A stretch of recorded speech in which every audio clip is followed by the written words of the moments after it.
Check, check. Microphone check. Let's see. Let me know when it's live on your end, Mustafa. We should be good. We're all live from me. Good to go? All right, bro. I'll see you in the Discord. What's going on, you guys? Day three. Day three of our little getting better together journey, man. Feels good to show up. Feels good to show up, man. What's up, chat? How's everybody doing today? How is everybody doing today? Today is the first day where we're opening the Discord up to the public. So I'm excited. I'm excited to talk to some people and see how everyone's doing. Tom Dog, Brandon, how is No Weed going? We are on day 3, No Weed, and I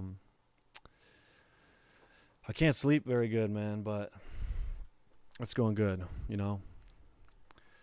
Got into the gym today, walked about 5 miles, and just doing my best to do all the right things. Doing my best to do all the right things, man. Gonna wait a little bit for some people to pull up in here, and then I'll get started talking about what I want to talk about, and then we'll do some calls. Samuel Wolf with the $2 says, I'm in the waiting room. Hell yeah, bro. Appreciate the 2. Hopefully we'll get you on a call tonight, Sam. But yeah, how's everyone doing in chat? How's everyone doing in chat? Brandon, the audio is much lower than any other YouTube vid that I come from. You should turn the mic up. All right, mic up. Check, check, check, check. Is this better? Mic check. We're all good. Everything good. Awesome, man. Let me get the stream posted to the Instagram. Then I'll talk about what's on my mind, and then we'll hear from you guys, man. Much better, good. So yeah, I just had today was almost a tragedy, bro. Today was almost a really fucked up tragedy. One of my, you see the title of this episode is Adjusting Our Perspective. One of my best friends, who I've been really closely talking to lately through these past couple of days, his name's Joey. About an hour ago, just got into a horrible car accident with a tractor trailer. He was in the right lane on the highway, and the tractor trailer merged over onto him and completely totaled his car. And luckily he's all right. But can you imagine, man? Can you imagine what this stream would be like if my best friend just died in a car accident today? And that's what I would like to remember, is that I got to be thankful, man. I got to adjust my perspective. I got to be thankful that horrible things are not actively happening, because they will happen, and they are coming, man. Either we're going to die or we're going to watch the people we love die. I know that sounds somber, but I feel like we could spin that into a positive thing and be thankful for the days where tragedy doesn't strike, you know, where tragedy doesn't absolutely devastate us. And I feel like perspective is everything, man. Adjusting how we view ourselves, adjusting how we determine our self-worth, how we derive value from life, and just adjusting our perspective, man. That's what I've been thinking about. That's what I've been thinking about today. I post this on my Instagram live now. Call in. And then I got to have a link, right? But I probably won't just do a link. I probably just won't do a link.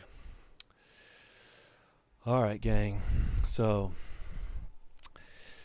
yeah, another thing about perspective, man. I don't know if you guys ever saw my video I did way back in the day about my buddy Jay.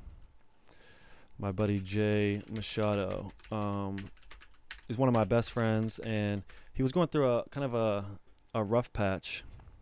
Let me see, does that work? He was going through a rough patch a few years back, and, you know, drinking a little too much, indulging a little too much, and ended up falling off of a balcony, a 15-foot balcony, maybe 20 feet, and broke his spinal cord, complete spinal cord injury. and the doctor told him he would never walk again. That's him right there, laid up in the hospital in the ICU, man. I remember seeing him that day. And if I were to tell you that he is way happier today than he was pre-paralyzation, you probably think that's insane, right? Because that sounds insane. But he took a terrible tragedy, breaking his back, losing his ability to walk, and he spun it into something great, man. He went from being a tower climber. When he broke his back, he thought that it was over for him because he loved his job. He was a tower climber. He thought he would never climb towers again, and that's true. He won't ever climb towers again. But he ended up ditching the alcohol. I mean, he still drinks for fun, but he's ditching like the negative over drinking, and he got a job in cybersecurity. He's closing in on 6 figures, man, making almost double what he was making as a tower climber. Happier than he was before. Has a wonderful girlfriend. Has 2 beautiful dogs, and is closer now with his family and me than he ever was, man. And that is he always reminds me to adjust my perspective.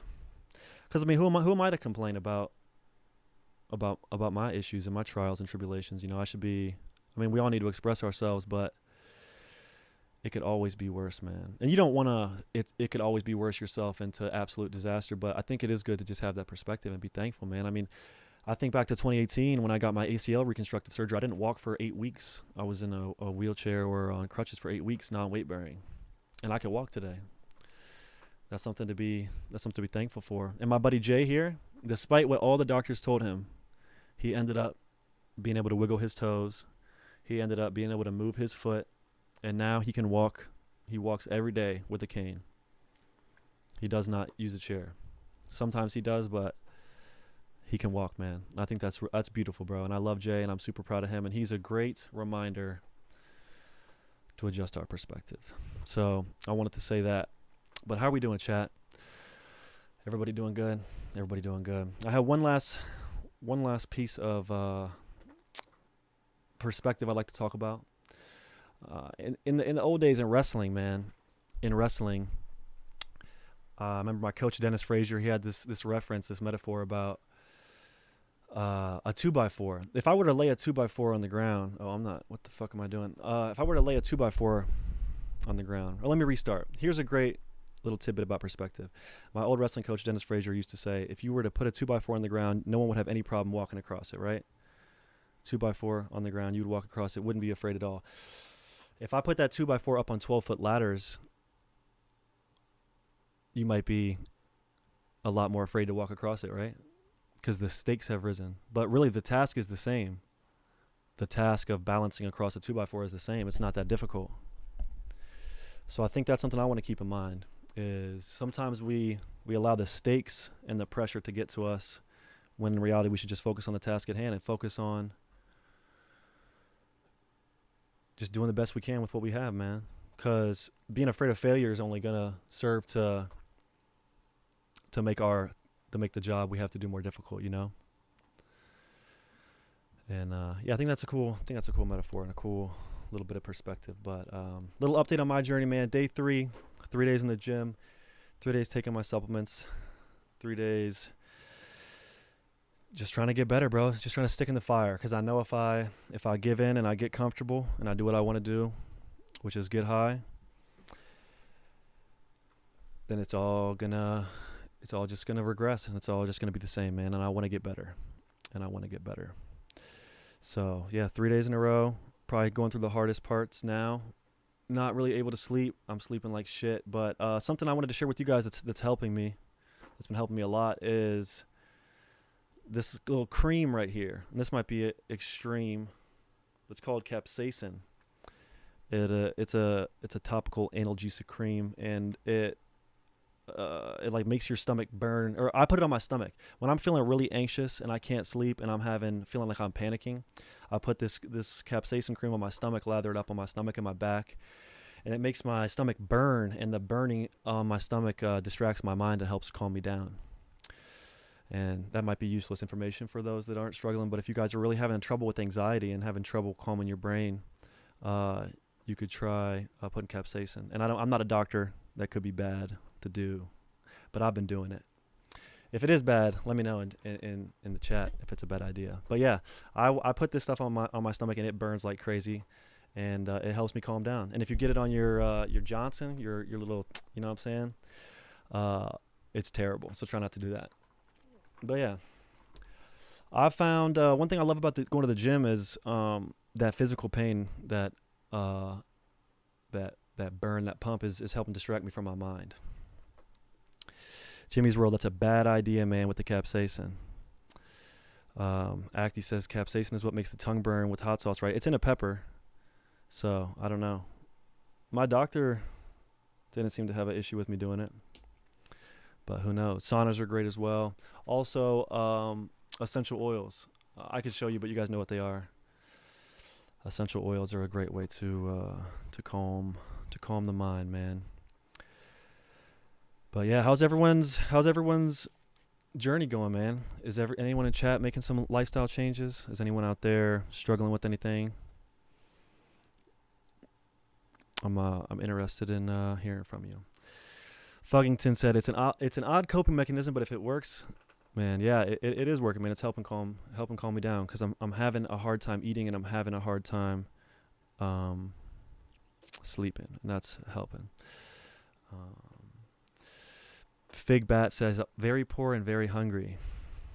Man, hit some chicken breast and some rice. But all right, guys, that's about it for what I have to say. Day 3. Still not feeling very good, but I'm happy to show up. I haven't bailed. I haven't let myself down. I haven't given up, and yeah, avoided tragedy today, man. Avoided my friend passing away in a fucking tractor trailer accident, bro. That's insane. Absolutely insane. So after the stream, I'll probably go over to his house and drop my car off, let him use my car, because he's door dashing, and I think everyone. I think if I was in his position, I would want someone to lend me their car. And I think it's good to be there for your friends. Not said, Brandon, how much sunlight are you getting? Not being a dick, real question. Probably today, I went for a 2-mile hike at 7 a.m. and then I went for a 3-mile hike around 2 p.m. So I've been getting sunshine. I've been doing it all right, man. I've been doing it all right. And I know some of you guys are missing the main channel stuff because it's going on 3 weeks, but did you know I have over 30 videos filmed? I have so many videos filmed, and right now I'm working on the Gathering of the Juggalos video. The next video I'm working on is the Gathering of Juggalos 2023. And if you guys didn't know, the guy I filmed it with, Crip Daddy Donovan, passed away last month, man. So he passed away at the tender age of 30. He was just starting to find his stride in life, man. And he fucking choked on a piece of pizza. He choked on a piece of pizza, asphyxiated, and had a seizure and died, man. And it's been hard for me to edit the video. Especially because my mindset going into the video was, the first year I wondered what a juggalo was. Second year I became a juggalo. And third year now I'm making dreams come true and bringing him into the juggalo community. Now I really wanted to juggalo it up. And it's just difficult for me. I know I should probably just I'm thankful we had those moments, but it's a hard edit, It's a hard edit. And I was fucking at the Gathering, man. I was on one, I was ripping ketamine, I was ripping Xanax, I was ripping Whippets, I was ripping weed, I was on one, man. And yeah, I'm not proud of that, bro. I'm not proud of that. In the video, in the Juggalo video, I K-hole out and I puke, and yeah, I like showing you guys the raw shit. I don't like, tailoring it to not be how it was. But yeah, it's a fucked up moment, bro. That K-hole moment was fucked up, and I regret doing those drugs at the Gathering. But we all make mistakes. So that's enough of me talking. I'm sure you guys are tired of hearing it. But bad ideas with the $5. You rock, Buckingham. Keep bringing people together. I'm a fan of Jesse Peterson. He's a pastor. Thank you, bro. I appreciate the 5. And yeah, I know some of you. I was getting messages. Some guys were saying that that they want to ask questions via text, but they don't want to call in because it's difficult sometimes to get stuff off your chest. And I hope you guys understand. I can't stare at chat the whole time, especially if I'm taking the call. So if you guys do want to do a $1 dono, $2 dono, ask a little question between calls, I will try to answer that question as best as possible. So. Yep. All right. Well, let's hop into the Discord and let's take some callers, man. let's take some callers. Um, all right. Where am I at? Can I even join this? I don't even think. Fuck. Confirm. Looks like you're not. Yeah. M Yo, yo, zone. yo. You guys ready? Yep. All right. Oh, hey, Brandon. What Yes, up, sir. man? Yo, Mustafa. Who we got? Yo, we got Jihad. Jihad. Jihad Gandalf. That's a crazy name. Let's do it. Let's rock. Let's get Yeah, it. Hey, what's up, brother? yeah. Oh, hello. Hi, Brandon. Yo, Uh, yo. I H- want to say a couple days ago, I saw your video, right? Yeah. Pop up in my recommendation feed, and I was like, uh, what's Brandon up to, you know? And Mm-hmm. then I saw the intro, and I was just sort of like blown away by how genuine it all was, and how vulnerable you sort of appeared, and I don't know, it's very rare for a creator to put himself out there in such a way, and it genuinely sort of like tugged my heartstrings. Man, don't you? And I feel like so much of social media is tailored to just make people feel inadequate and to just show you the best side and everything that makes you feel look weak or yeah, vulnerable.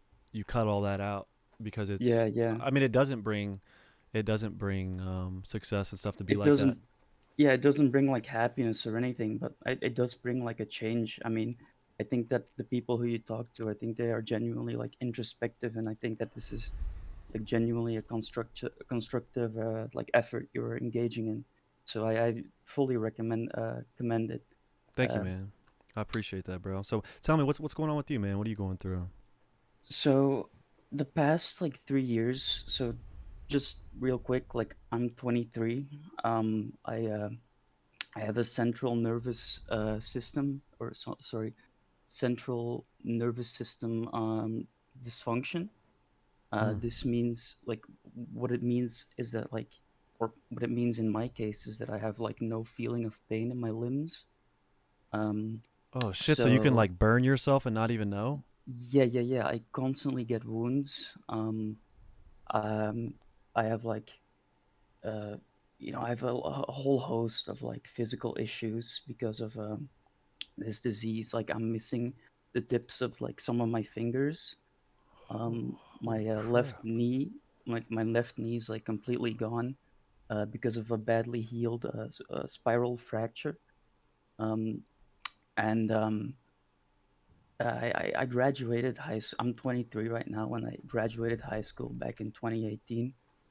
And at first I was pretty what's called optimistic, and I studied history at university for 1 year, but then I um I got in another like a physical. I had to like they put me in a cast because of my leg, because I had like chronic wounds on my feet. I also have like very deformed feet, and And you can't feel I it. You just look down. And you just see the wounds and the yeah, openings. yeah, yeah. Oh yeah, I just see the wounds, and like I can burn myself very easily, and I constantly get wounds. And so like I was skipping all the classes and stuff, and I eventually dropped out because I was feeling like very depressed. And after that year, I also did like 1.5 year of what's it called, the same thing you did to become a teacher, right? Like a teacher education, a Pr- teacher training. yeah, teacher program. Yeah, a teacher program for like half a year. And then I eventually dropped out because then also like Corona came along, and since then I've uh, I just totally dropped out, and for the last like 3 years, I've literally done nothing. I've played video games and sat on my room, and I don't know. I'm just like wasting away, completely wasting away. Uh, and like I barely see my friends anymore. I barely come outside, and I don't know. It's very tough for me. Uh, Yeah. Do you I find do you bought a find it difficult for like people to relate to you? I feel like you're in such a unique situation. Do you feel uh, like isolated at times and lonely? Like, I mean, not necessarily isolated or lonely. I mean, well, I've been feeling very isolated ever since like I left high school, because like most of my friends, I mean, we all used to like game together and stuff, and they've all like quit gaming. which I kind of understand because I don't even enjoy doing it myself anymore. But it's because I'm like handicapped and I have a feeling, and it's like a mental pit that I dig myself into. It's like I feel like I can't do anything else except like this hobby, except gaming. And yeah, like most of my friends, I barely see them anymore, maybe like once or or twice a year, and it's just Hmm. it's very lonely. And I was thinking, I was thinking at least of maybe studying like psychology again, but then again, like the the academic year, like it has already started. It started in September, so like I really can't do that anymore, like not this year at least. So Yeah, not maybe this I year. can do it. Yeah, maybe I can do it next year. But then I was thinking, like, you know what can I do then? Like maybe I should go to the gym uh and like get myself in a shape and like maybe get a driver's license or do something, because again, like I'm like, totally like wasting away. Like I play games constantly. I'm 16 hours a day on the computer, and the Hmm. rest, like I'm sleeping, and my circadian rhythm is completely fucked up. Like it skips like 2 or 3 hours like every day. So I'm all over the place. Like sometimes I'm awake all night, and I sleep like 12 hours a day or whatever. And I don't know. I'm just like struggling to like create order in my life. And so I was hoping at least that maybe like going to the gym would like help me out. But like of course I'm handicapped, so it's not that easy. But my brother is he's a physiotherapist, and like he was gonna take me, but he's like very busy, so yeah, he hasn't like taken me yet. So yeah, that's like sort of where I'm at right now. And I don't know. It's just kind of rough. I've like the last 3 years have just been like the same thing day in day out, and it's Caught just in a a cycle, right? stagnation. Yeah, yeah, yeah. Caught in a cycle, and it's just complacency, and again like not doing anything. So, and like you just showed that video of the guy breaking his back. I'm probably gonna watch it sometime after the stream, because like yeah, a person that is able to like cope with their handicap, I mean, it's pretty relevant to my situation, I suppose, because Exactly, man. It's a at great the end of the perspective. day, yeah, yeah, and at the end of the day, and it's very I mean, it's easy to say this, but it's very hard to to think about it. But like it's all between your ears, like like I have this idea in my head that I cannot only play video games. It's It's not true, like man. it's a psychological thing. Yeah, exactly. It's not true. Like not like 80% of it, maybe, of my handicap or of my situation right now, let's say, is like psychological, and like I sort of do it to myself. I mean, so yeah, that's sort of where I'm at. And So, whenever my buddy Jay broke his back, he was in rehab mm-hmm. for like 2 or 3 months, Kern and Court in Okay. Baltimore. But I made him a painting that he really liked, and it's really corny and cliche, but it said, life is 10% what happens to you, and 90% how you react to it, and Yeah. and I think he's a great example of someone who bounced back properly, bro. And the way he did it is he asked for a lot of help. He found a guy that would go to the gym with him every day. And Jay's the kind of person that's very Mm. independent, bro, and it takes a lot for him to ask for help. So I feel like, man, you should put yourself out there, bro. Reach out to your friends that you've wanted to talk to, and maybe if you guys can't game, maybe you guys can go on a walk or get something to eat, or like, have some routine of seeing your friends, and also find someone to help you in the gym, man. Cause Yeah, I've just been kind of like scared of going alone because I don't know like what to do. And I don't know. I mean, I just need to wear gloves, of course, and just need to be careful I don't do anything like stupid. But yeah, I think I figured if you my probably need brother you takes probably me, you probably need someone to watch your form, right? yeah, yeah, I mean, yeah, and like I think if my brother takes me, because again, he's a physiotherapist, so he kind of like knows his stuff. And I think, but yeah, he's just been like very busy lately, so. But I think that that would be like the perfect, at least in my opinion, like starting point for me to at least get my life in track, at least like somewhat, Yeah, and man. build something I'm proud of, at least a little bit. Yeah, bro. Those little But yeah. victories, man. We got to find things that we are proud of, man. I am not proud of smoking weed, oversleeping, you know what I'm saying? Um Hmm. taking fucking Xanax, ketamine. I mean, none of that, bro. None of that is. It makes me feel good in the moment, but it makes me feel ashamed. And we have to find things that we're proud of. What is something that you could do tomorrow, for instance, that you think would give you a little bit of joy Like or pride? like one of the big things that like I've really been struggling with and that I need to work on is I need to read more and I want to read more Mm-hmm. because like the long term sort of enjoyment I get out of reading a book and like like I don't read anymore because it's just so easy to turn on my computer and play a video game or watch a video or whatever.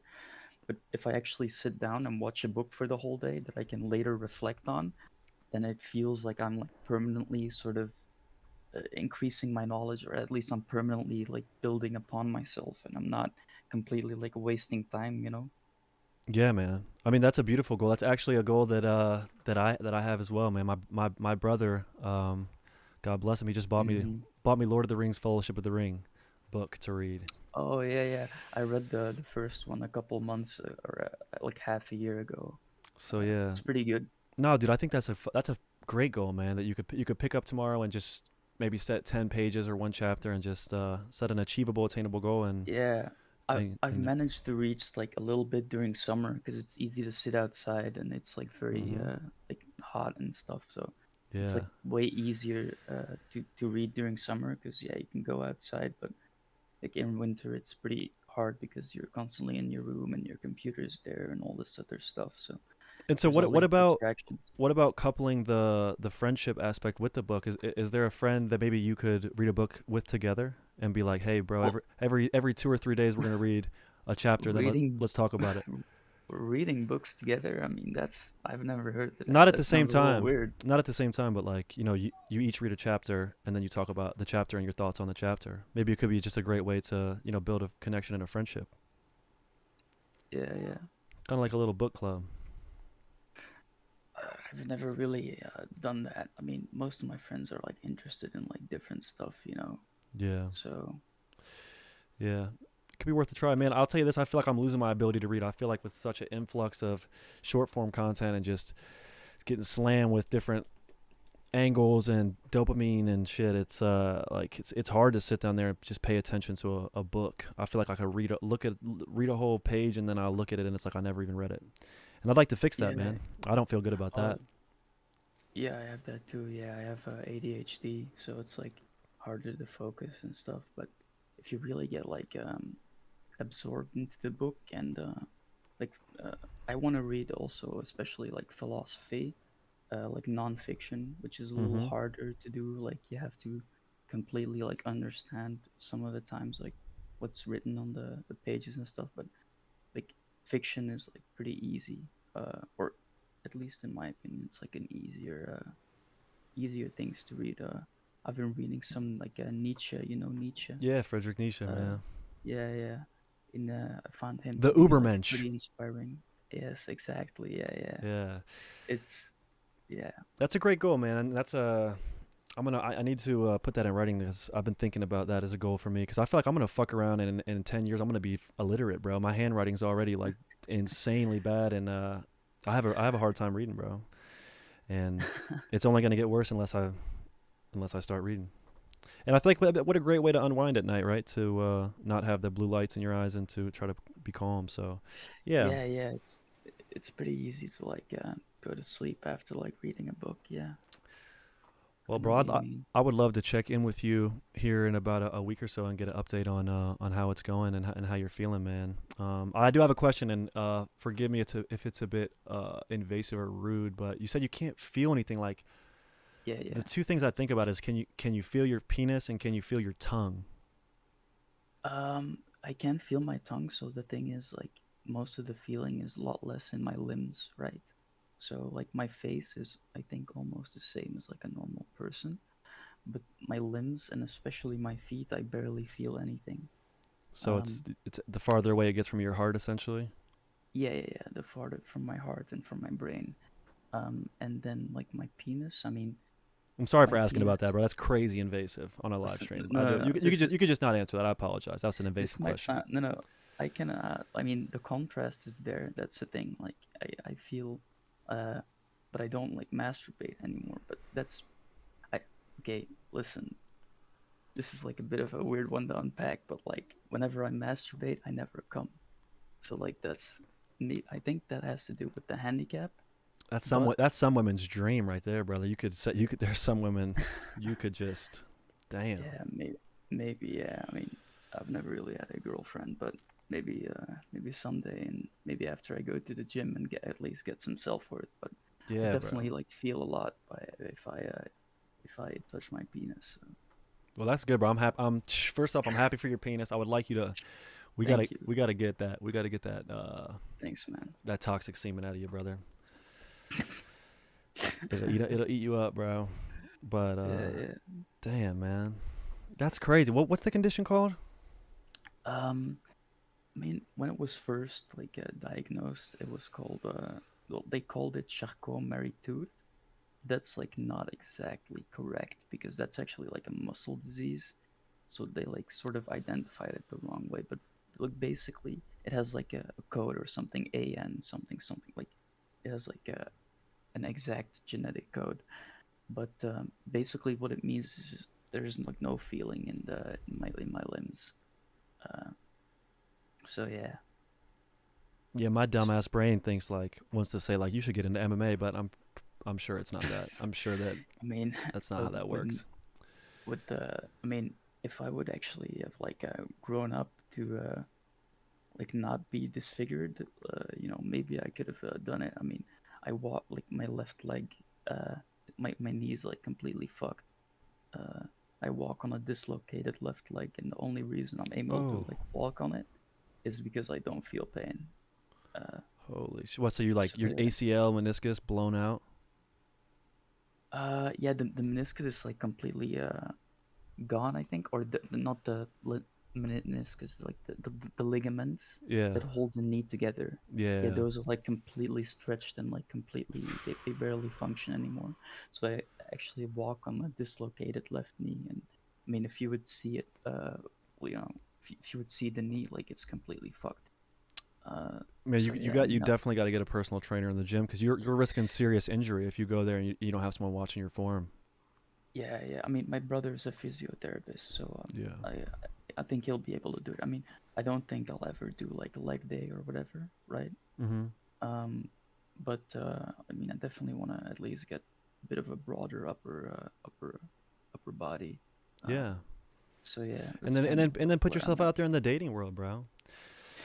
Yeah, We exactly. got But to do first, that, I need to man. get some self-confidence, and I think the Yeah. gym will help with that. But We yeah, definitely got to find value in ourselves before we can expect someone else to find value in us, you know, or to yeah. make us feel valuable. Rather, I feel like you got to feel valuable yourself. You can't let someone else try to make you feel valuable. Or maybe I'm wrong. Does that even make sense? Did I say that right? Uh, Like I feel like you don't want to go. I feel like you're doing it right. Like you're addressing your own issues before you jump into a relationship, become codependent. Da da da da da. Oh yeah, I mean, when I look at my life and I think about like the shit that I need and stuff, like a girlfriend is like at the bottom of the list, not gonna lie. For sure. Like this the shit that I need to like work on myself and the shit that I need to get in order before I even think about that sort of stuff. I mean, it's quite a long laundry list, but And career you know, wise, man, what are you thinking career I, wise? I mean, so as I said, like I've never had a job, I'm in need basically right now, but I would like to do psychology in the university is what I think I'm gonna do. I mean, I think you have potential to be incredibly inspirational psychiatrist, bro. I mean, you're like a unicorn. You're like a one in a million case of unique A unicorn? What do you mean by? struggles, bro. There's not many people Oh, with your condition, bro. You're like a miracle. yeah. The wounded healer stereotype. Yeah, I know what you mean. Yeah, bro. Not stereotype, but yeah. I know what you mean. But Well, hell yeah, yeah, man. I mean, Is there any other questions, comments, or concerns or anything? nah. I mean, that's basically it. I mean, you can like let another caller take a go, but I'm like very happy to have talked to you and thanks, man. Bro, I'm looking forward to talking Seriously. again. We're gonna lock in, bro. We're gonna hit these books. We're A- gonna get these after chapters in. after I've hit the gym, I'll definitely like queue up again and maybe we can like have a chat somewhere down the line. Yeah, I want to But I update. want to hit the gym first. Yeah, man. I would love that. I would love an and update on the read some progress. books. But bro, I'm proud of you for calling in and just being open and honest. You're going through some crazy shit, and yeah, Jihad Gandalf, man, Jihad Gandalf. Yeah, it's just a silly name, you know. Yeah, shout out Lord of the Rings, bro. So, but all right, we're gonna take Yeah, another call. Man, I exactly. appreciate you, man. Love you, and I'm looking forward to hearing how the book progress and the gym progress goes. Yeah, take care, Brandon. All right, brother. Peace. Wow, dude. I have never talked to someone that has that condition. I didn't even know that that was real. I thought that was like in the movies and shit. What a story.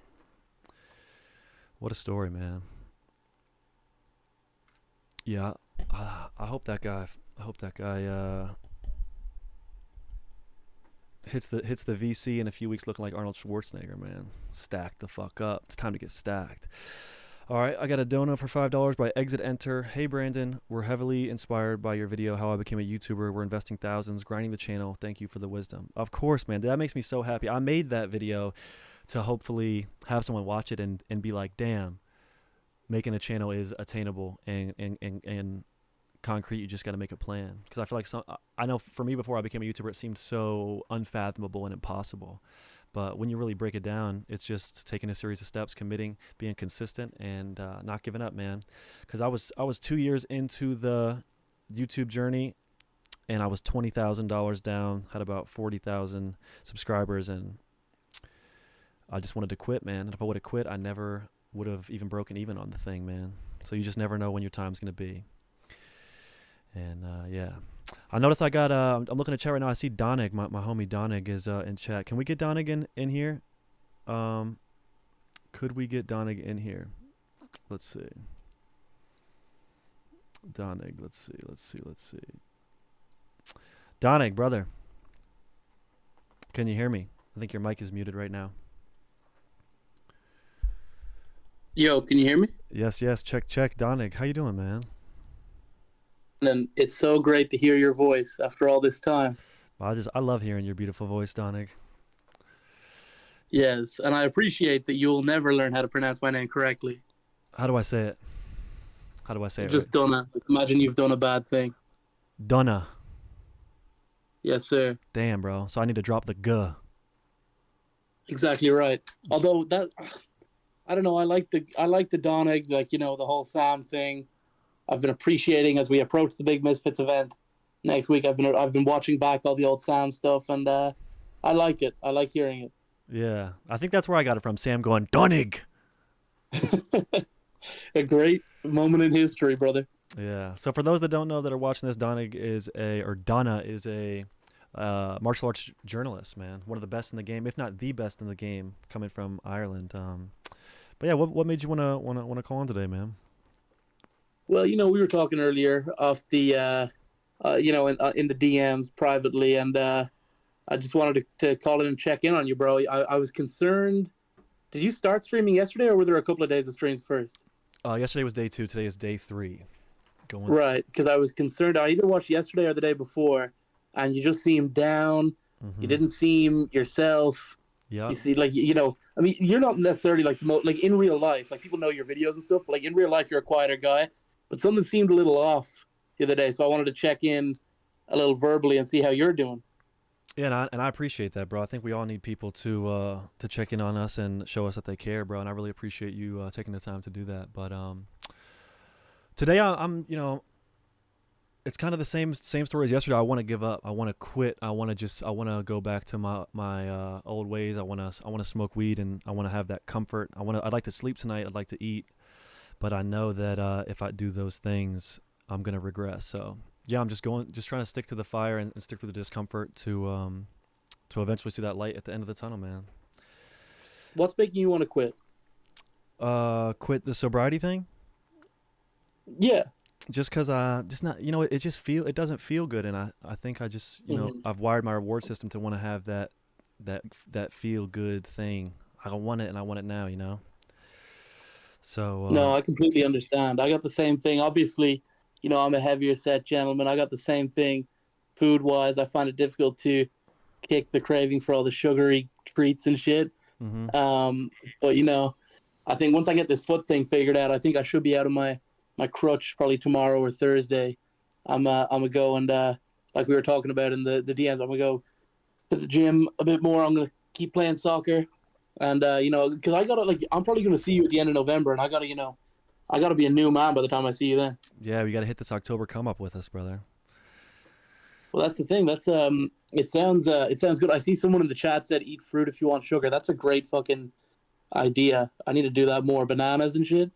Yeah, bro. The natural sugars, dieting. For me, something that I'm doing, I'm having a really hard time eating now. Every time I eat lately, I'm about to like puke and dry heave just because my anxiety's so out of whack. But once I can actually start eating regularly, I would like to like write out what I'm going to eat for breakfast, lunch, and dinner every day, so it's just not something I have to think about. Because I feel like there's only so many decisions we can make in a day, and it's so easy for me to just be lazy on things if I don't have it, spelled out for me. Almost like a little kid going back to the basics, Got to pack my lunch. So like meal prepping, if you will. I mean, it's no different than meal prepping. So I think that would be good, don't you think?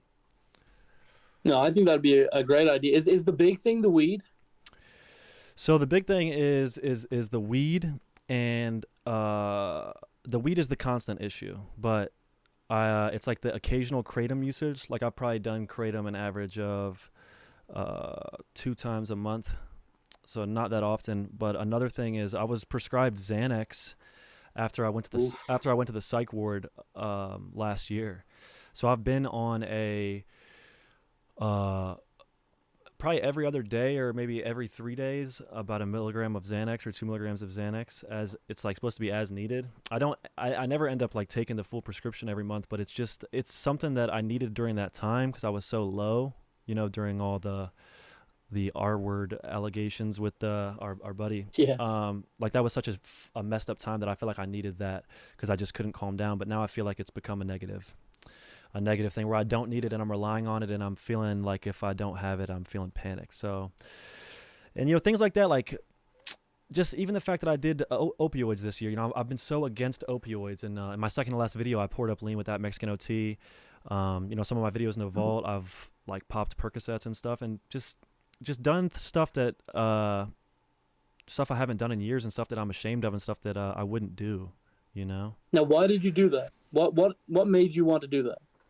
I think so with the Mexican OT video, it's the pouring lean is such a big part of the Houston culture, and I felt like it would make the content better. So I kind of sacrificed, I kind of backstabbed myself on my own values to make what I would think is good content and engage in the culture when I didn't need to do that, man. And I think a sober, clearer-minded Brandon wouldn't have made that decision. Because you could have still made some great content. I mean, you see like Louis Theroux, even like an Ariel Helwani type guy, like they're like it can almost make better content if you're like the square who's not doing this stuff. Yeah, I don't think anyone watches me because I use substances, but I just think like in my head sometimes, like especially like with the drinking videos, sometimes it's hard to quantify how good of a job I've done or how hard I've tried. So I know in the past I've said, all right, if I could just drink this whole fifth for this video and until I puke, then I know I did a good job. And pretty much every video you've seen me drinking, I drink till I puke, man, and it's not sustainable and it's not good. And I'm not proud of it. I'm not proud of it. No, of course. What do you think's the alternative? Like, do you think you can still make content? I mean, that's a tough question to answer. I hear a lot of people talk, like comedians and stuff, especially, like they'll be like, no, I just couldn't do it if I wasn't drinking, or I couldn't do it if I was doing this. Like, do you think you would be able to make sick content even if you weren't like engaging as much as you do? Yeah, let me look here. If I look at my content, like my most viewed video, Life Inside O Block, and I wasn't drinking. My third most popular video, like most of my most popular videos, is not me drinking. Right. I am sober in most of my most popular videos.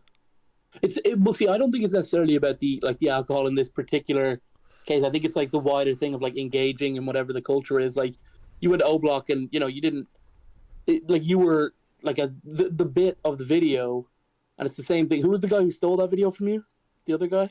Oh, Andrew Callahan. He didn't steal it. I gave him a connection and right. But he basically stole your idea. It's fine. Luckily he's doing great for himself now. Shout out Andrew though, bro. I hope he's doing good through everything. To be honest. Yeah, I'm sure he's doing great. And I'm sure those girls are too. But what I'm saying is like those videos were sick almost because of, like I say, like you're so different to what's going on there. And that could be like what you do going forward is like, going into these places and not engaging so much. I mean, like you talk, like the Obok one's a perfect example where you're just like kind of dumbfounded about what's going on. Yeah, yeah, and I need to adjust my perspective and know that I have value regardless of the substance, and I think some of the issue is when I feel depressed and I do a good video, I don't necessarily feel good about the video because I'm feeling down. But if I do the substance and stuff, it feels like I did a better thing, or like, it's like the same thing. It's almost like I never have been able to go to bars as an adult. The only time I can go to bars is if I get really drunk, because I don't feel good at bars unless I'm drunk. And I've kind of gotten to this loop of my content where, yeah, I'm just so down, and I only feel good about myself if have something bringing me up. And yeah, it's just not me, and it's not something I'm proud of. And the best part is it's in my control, and I can make a change. No, it absolutely is. And I think that like you've got all these people, you've grown so much even since I've done, like, when did I first meet you? At the IDubbbz fight? Yeah, bro, that was, I probably had just hit 200, or I probably just hit 200K. Yeah. So, and that's like what, a year and a half ago. It's not even that long ago. So you've doubled your audience. You've done all this incredible stuff. And this audience, like, I mean, I can't believe this chat, how supportive they are, how none of the comments are shitting on you. Everyone's like, I've never seen a chat like this for someone with your kind of, like you've got like an out there audience. Like, I don't think if Sam was doing something like this, or Jet, that the chat would be so supportive. But everyone, like, are you able to take any solace in that like you've got this really, really supportive base of people who will, like, they'll watch what you put out as long as you're happy making it, No, I'm really proud of that, and I really love all the people that don't put me on a pedestal. And I think I've been vulnerable in a lot of my content and shown some of my worst moments and been really open. And I think yeah, when you do that, I think people will be more sympathetic, rather than if I was always trying to be the cool guy or the tough guy. They'd be like, suck it up, pussy. So I think I love the chat. I love the audience and the people that are here being supportive, bro. And I know some people just want to be entertained, and this isn't their form of entertainment, and I totally get that. And we'll keep them entertained with the main channel stuff. But yeah, bro, I love everyone that's in this chat, and I appreciate everyone being so supportive. And I love that that people can call in, and hopefully I can be there for some people, man. Well, I hope that you can be there for some extra people. Now, I don't want to hog the mic, but I just wanted to call in and check in that you're okay. You're going to be giving a lot of advice to people over this next month. I want to make sure you're good, and I just because I don't talk to you as much as I should, and sometimes, see, a lot of the time I don't want to bother you. Like, you're like, anyone I know, any one of my friends or people I know who are more famous than me, I'm not famous at all, but anyone who's like got more like following, whatever, I always feel like I'm bothering them. I feel like I'm that too. annoying them. Yeah, I feel like that too sometimes, man. Like, I hesitate to reach out. So Hesitate to reach out too much when I think in reality, most of these people probably would like you to reach out, man. I know I would love you to reach out, bro. So anytime you want to reach out, I would love to talk to you and connect with you. And yeah, bro, it feels good that you care about me, bro. I really appreciate you, man. No, I do. I love you. I care about you a lot, and you've given me some great moments, some great memories. Over this year and a half I've known you. Like, that whole trip to Texas was one of the greatest. So it's been crazy. It's been a real privilege. And look at all these people in the chat. They really fucking love you, bro. And no matter what it is you decide to do content wise, I mean, they all stuck. You're way bigger now than you were when you took a break. So, and you were like being aggressive towards the audience at that time, or like, aggressive is not the word, but like you were turning the audience away. Yeah, I was upset. And they stuck with you because they knew you were, like, the character that you have and the love that you bring to people. And yeah, bro, I love you very much, and I look forward to seeing you again soon. And I'll let someone else take a call now. Absolutely appreciate you, Donna, and I hope that foot gets better, man. Look forward to seeing you in November, man. God willing, pretty soon. Talk to you later. Bye. See you, brother. Man, shout out to Donna, man. If you guys don't follow his stuff and you want some great martial arts journalism, he's my favorite. And yeah, thank you to everyone in chat. I really appreciate you guys being here, and hopefully I can be there for you. And to everyone that is waiting and hoping to get on a call, like I said, I wish I could have 100 of me to do them, but we're doing these every day. So I I promise I'm going to get to everyone. I'm really trying my best, and I don't want anyone to feel left out or ignored and frustrated. And I think that's just something I got to understand, is that some people are going to feel ignored and left out, and there's only so much I can do. But if you are feeling that way, I'm sorry. It's not what I want. Ulysses Jimenez or Jimenez with the $10. I appreciate your grind, brother. I'm getting ready to get into some debt to start my brand. I hope I'm half as successful as you. Thank you for being so inspiring. Man, thank you for allowing me to inspire you, and thank you for chasing your dream, bro. You owe it to yourself, and I think that's a great thing. And yeah, sometimes you gotta sacrifice a lot to go for your dream. Like you said, you're going into debt. Yeah, I was in debt until I hit 100K on YouTube. That's when I broke even that month. So, and I think that's like the same thing I'm going through now. Like when I started YouTube, I had to make that sacrifice financially to end up being on the positive end. Like right now, I have to take this sacrifice in how I'm feeling to eventually feel better. It's like the same concept, you know. Spend money to make money. You gotta be in pain to feel good. So, yeah. But all right, let's take another call, you guys. I appreciate y'all. Yo, we're ready for someone else? Yeah, we got His name's Brado. His name's Murder. fucker. Yeah, murder fucker. man. I didn't want to say his name. That's crazy. All right, let's get it. What's going on, man? What's your is there something else I can call you besides? Yeah, man. You can call me Braden. You can call me Braden. Braden? That's a inside joke between me and my friends. The name, my bad. Yeah, I'm not gonna call you Mr. Murder Fucker, but yeah, I'll probably just call you Braden. Yeah, Braden. you can call me Braden. So yeah, what's going on, Braden? How you feeling, man? Today I'm feeling all right. Most days I don't though. I have an issue with my mom. She's the guy she's with is she met him when he was 16, and she kind of did that whole thing. And I'm not the type of person to be in that kind of stuff, and it's like it's really conflicting because like that's my mom, you know. Yeah. I'm supposed to love her and unconditionally and stuff like that, but I was I don't like when people go for younger people like that. It's kind of fucked up, you know. No, I And mean, it's like I can't. sorry. What were you saying? No, No, I cut you off. You're good. I was just gonna say that's got to be a crazy predicament to be in. The woman who you're supposed to look to for comfort and support is being predatory. Yeah, no, definitely. And especially like when I was young, she would always like talk down on people who did that and would like, a normal human being, just be like, hey, if someone does that, you tell me right away and I'll normal mama shit. But then now she's doing this and it's like I'm supposed to look up to you and you're supposed to be my guide. You're supposed to get me through things I need to get through, and I don't feel comfortable coming with you. I don't feel comfortable having my friends around you because I'm only 19. Some of my friends are like, shit. 18, 17 years old. Yeah. So it's like I don't feel comfortable because this dude's like what, a year younger than me. It's really fucked. Is he still Really, is he still with your mom? Yeah, definitely. No, like for sure.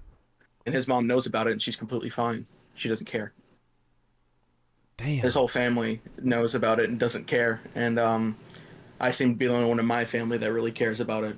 And I don't think it's that I don't think it's that the rest of my family doesn't care about it. I think it's that they don't know how to handle it, or they don't know how to process it in any way, so they shut it out and they just don't approach it. They don't do anything about it because it's like that's our family member. What are we gonna do? So they just kind of just are blind to it or just close their ears and don't want to hear it. Yeah, My sister's the same way.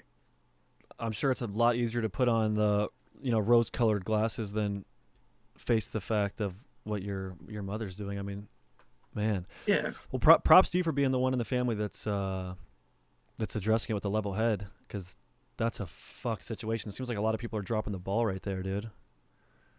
Yeah, no, I was like, remember I got kicked out last year or so, and because I went in their room and I was like, because he was in there and I was just like, this is wrong. I want you to understand that this is fucked up and it's affecting me mentally. and she didn't approach it with a "I'm sorry." She approached it with a, she was angry at me. She was pissed off at me, saying that I wasn't letting her be happy and I was taking something away from her. And I'm like, you're a parent, you're supposed to make sacrifices for your child. And I understand that sounds entitled. But you're also doing something completely morally bankrupt and wrong. That's not, you can't expect me to be completely fine with that happening. Yeah, dude, You know? unconditional love is not loving your family members when they're making horrible decisions. It's like, I feel like unconditional love is Yeah. trying to help stop them make those decisions. And like, you're in the right for not supporting her through that. That's like, that's a Completely fucked up thing, bro. And then you have to worry about her around your friends and stuff. And Yeah, that's another thing. I also have a girlfriend, and my mom is she's not particularly just interested in men, and like she's brought women home before when I was a kid, because we didn't really grow up with a dad. She was a single parent, and that's fine. I don't like I don't like talking about that because it's not really like something that affected me horribly. But I don't like bringing my girlfriend around either, because it's like, man, I don't want you like doing something to her, because then I don't. I'm a pretty angry person most of the time, and I don't want to be the dude who's like, I fucking hate my mom. You know? Yeah. I don't want to have to say that. yeah, who wants to hate their mom, man? Who wants to hate the person that brought them into this No world? one. Yeah, it's dog shit. It's really really really bad situation that I usually approach with like comedy with my friends and stuff, but it's getting to the point where it's hard to make jokes about stuff. It's getting to the point where me laughing through it isn't really going to help anymore, because it's like I make a joke and then I'll laugh, but then later I'll think about it and I'm just like, man, it just makes me, I don't know, it just makes me want to fucking not think about it at all and not want to be in this situation. Yeah, bro. Some shit's not funny. I feel like I deal with a lot of my stuff by joking through it and stuff, but some shit's just not funny, bro. Like, for instance, if someone jokes about my brother passing, it's just not. It's usually not funny. Yeah, then that's But- off the tables. But how? I mean, I'm assuming your ability to communicate with your mom is like just kind of ineffective. You said she's just not really hearing you out, and she's. Oh yeah, no. Here it's like she's I think she's diagnosed bipolar. I don't know. She's always taking medicine for something, and I'm gonna assume that's what it is. And she always goes to therapy.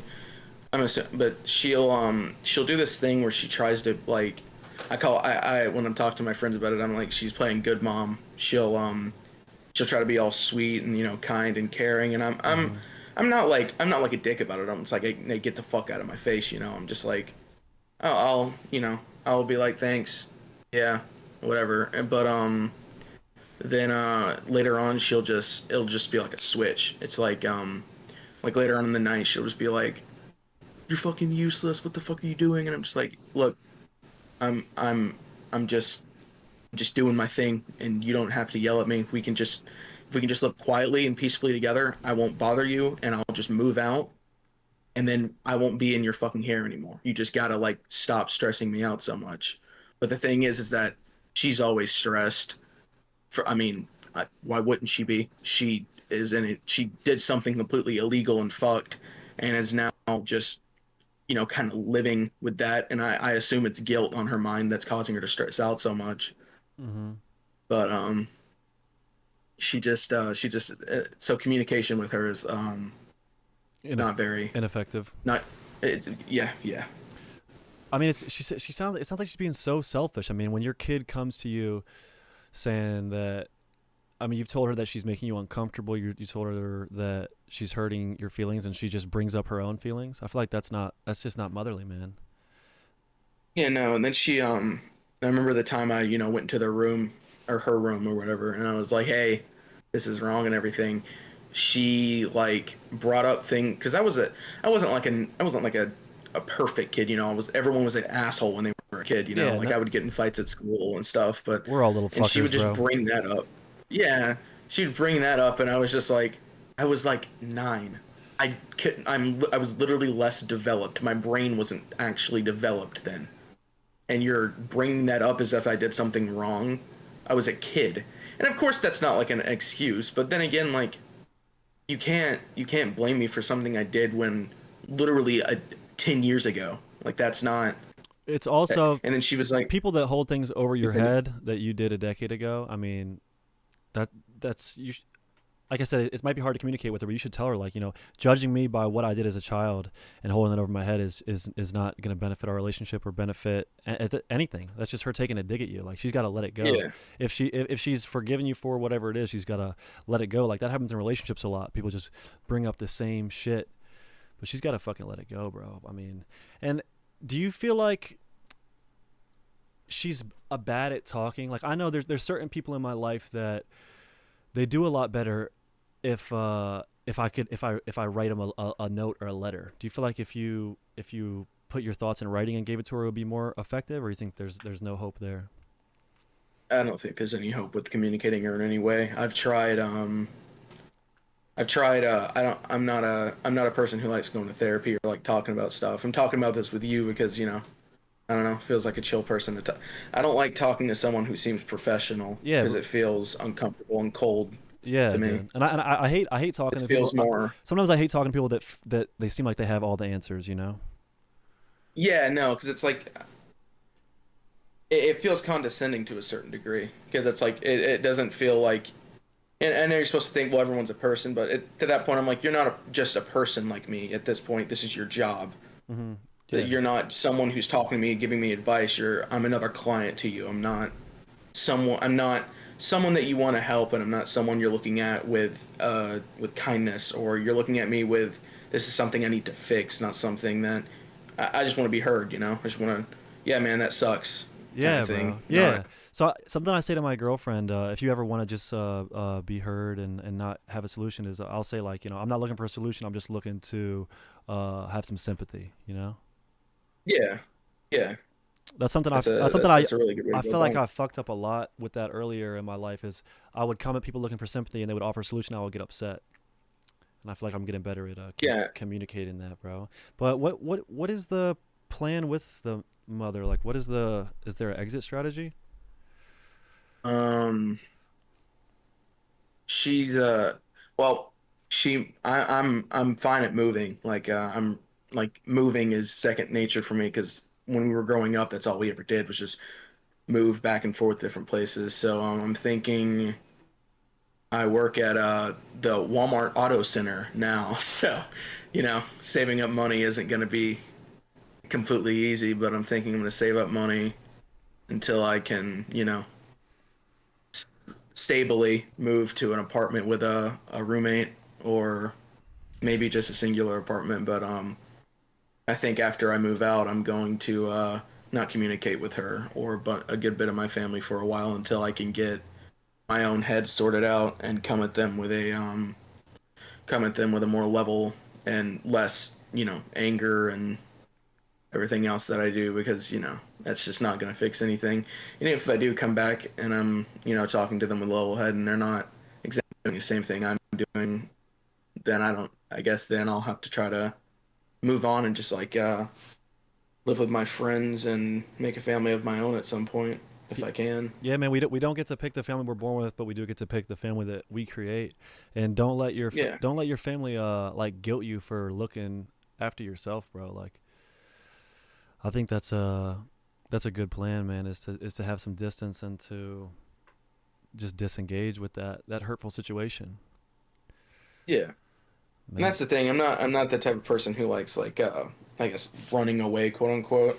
I also don't like being like, you know, big macho man. I have to take everything on or whatever. But yeah, I don't like the feeling of like just having to get away from a situation. I wanna be able to tackle it and fix it and get over and, you know, just overall get past the situation. But there's no way I can grapple this one. Like, there's not a way that I can look at this and actually fix what's going on at all.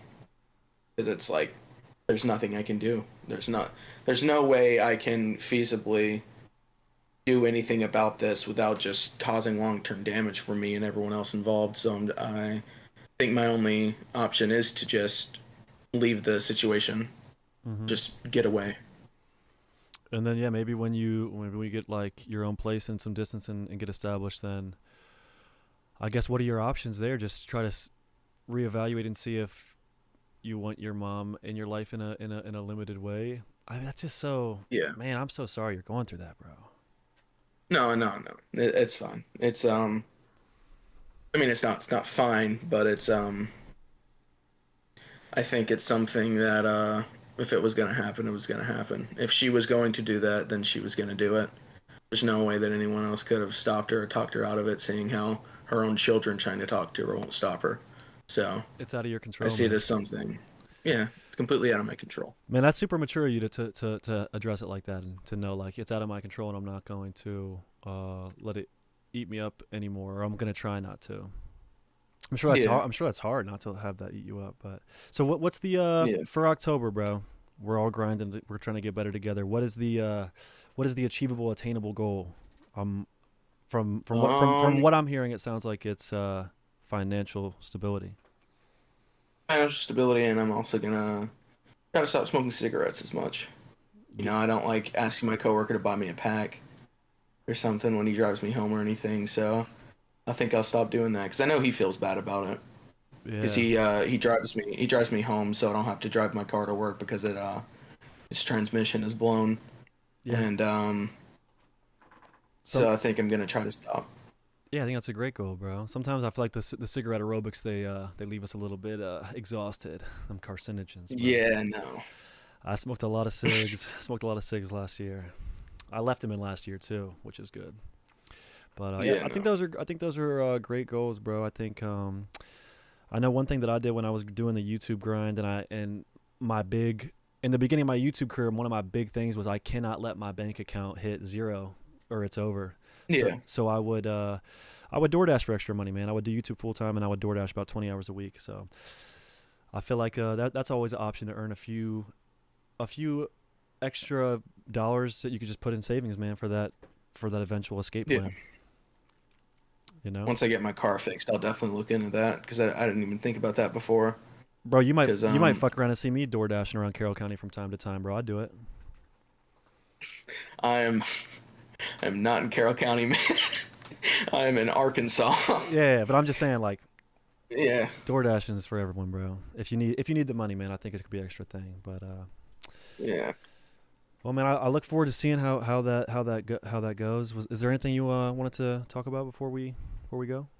Um, Not much, man. I just really appreciate you and all the videos you put out. They've been a really good distraction for what's going on. So I thought that maybe talking to you about it would feel kind of warm, and it did.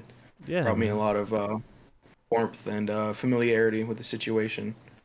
And Yeah. you're a great guy. And I hope you keep doing what you're doing because it's helps a lot of people out. And then even if it's just entertainment or you drinking or whatever, it's something that people can look at. And even if we know that you weren't having a best time while doing it, we could look at it like, well, I know that he's doing what he wants, and Yeah. that's what matters. Yeah, bro. And I want to say I'm really proud of you for fucking handling this situation where with your mother with such grace and maturity. I'm sure it's hard not to blow up and to feel so angry and spiteful. And I have at times, but I'm it's sure, man. I'm sure. yeah. But I just my only fear is to take it out on like if I have a wife and kids one day, I don't want to be the same way she is where I take it out on them, and I don't want to take it out on my friends now, and I try not to do that my best, but sometimes I get a little angry and I'll yell at one or something, and then I automatically feel bad, and I'll sit there and I'll think about it all night, or I'll yeah, think about it while I'm at the gym hitting the treadmill or whatever, and I'm just like, shouldn't have done that. And then no. I can't apologize because you try to apologize about that, and it's just like it's okay, it's whatever, it's fine, but you don't feel like you're really getting through. Yeah, bro. My dad always said there's certain things we can't unsay. Yeah, yeah, of course. I definitely need to remember that, bro. Sometimes you let the emotions get the best of you, and you lash out, and you regret it. But Yeah, man. I'm proud of you, bro. I appreciate you calling and having the strength to fucking talk about that. And yeah, I think you're handling it the best you can, bro. And yeah, Right, man. don't hesitate to fucking to reach out. I look forward to talking to you again in the future and seeing how that goes, man. I really hope you get that money up, get that apartment, and then just start building a life where you can be comfortable and safe and happy, man.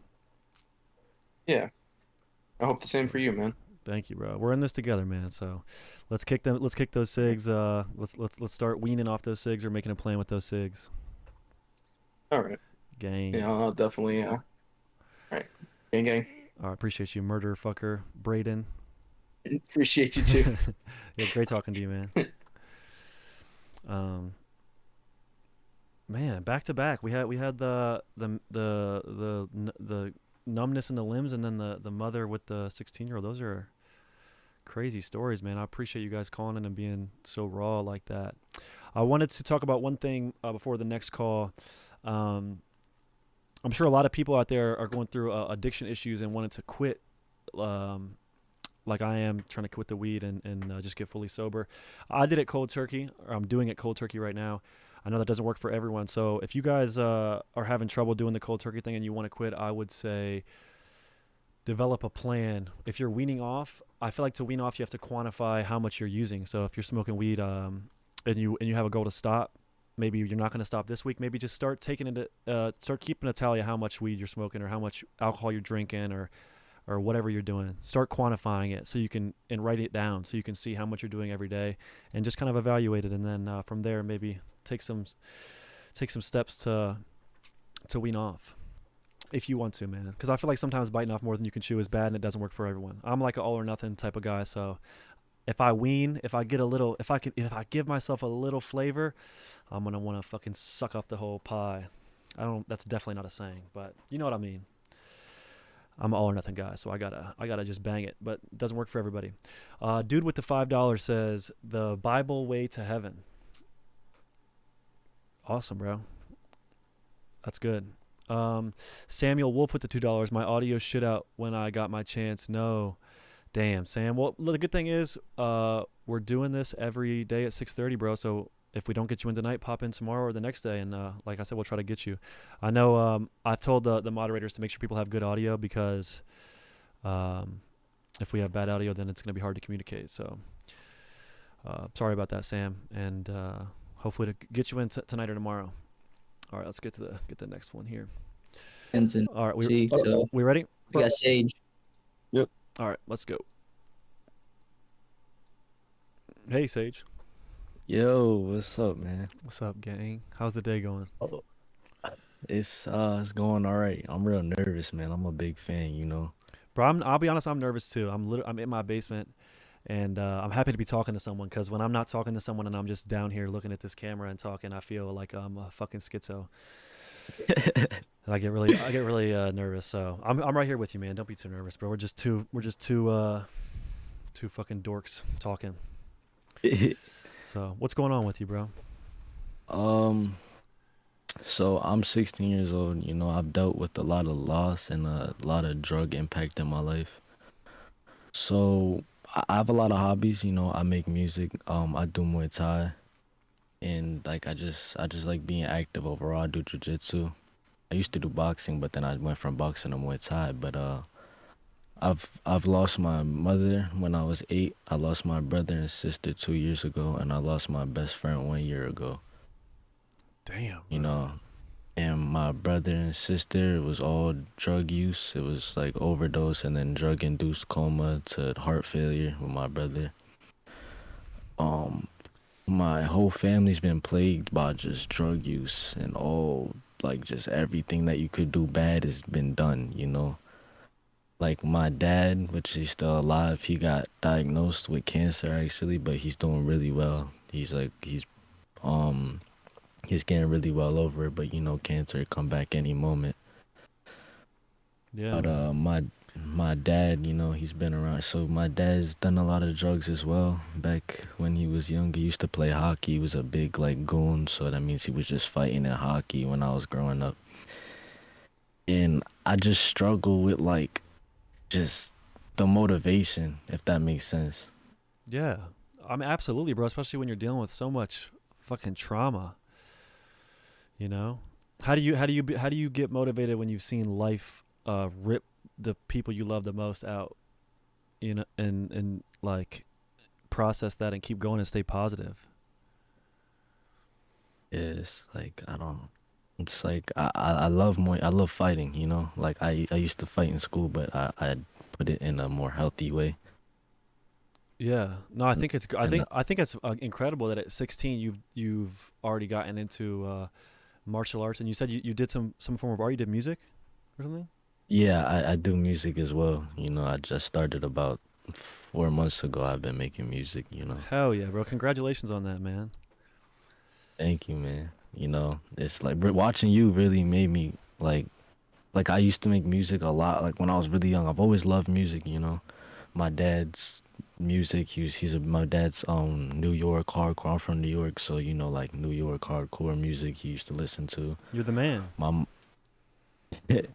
my mom's so my dad's from Manhattan, so it's New York hardcore. My mom's from the Bronx, so then there was a lot of rap. So like now Zilla, you know, I'm a very big Zilla fan.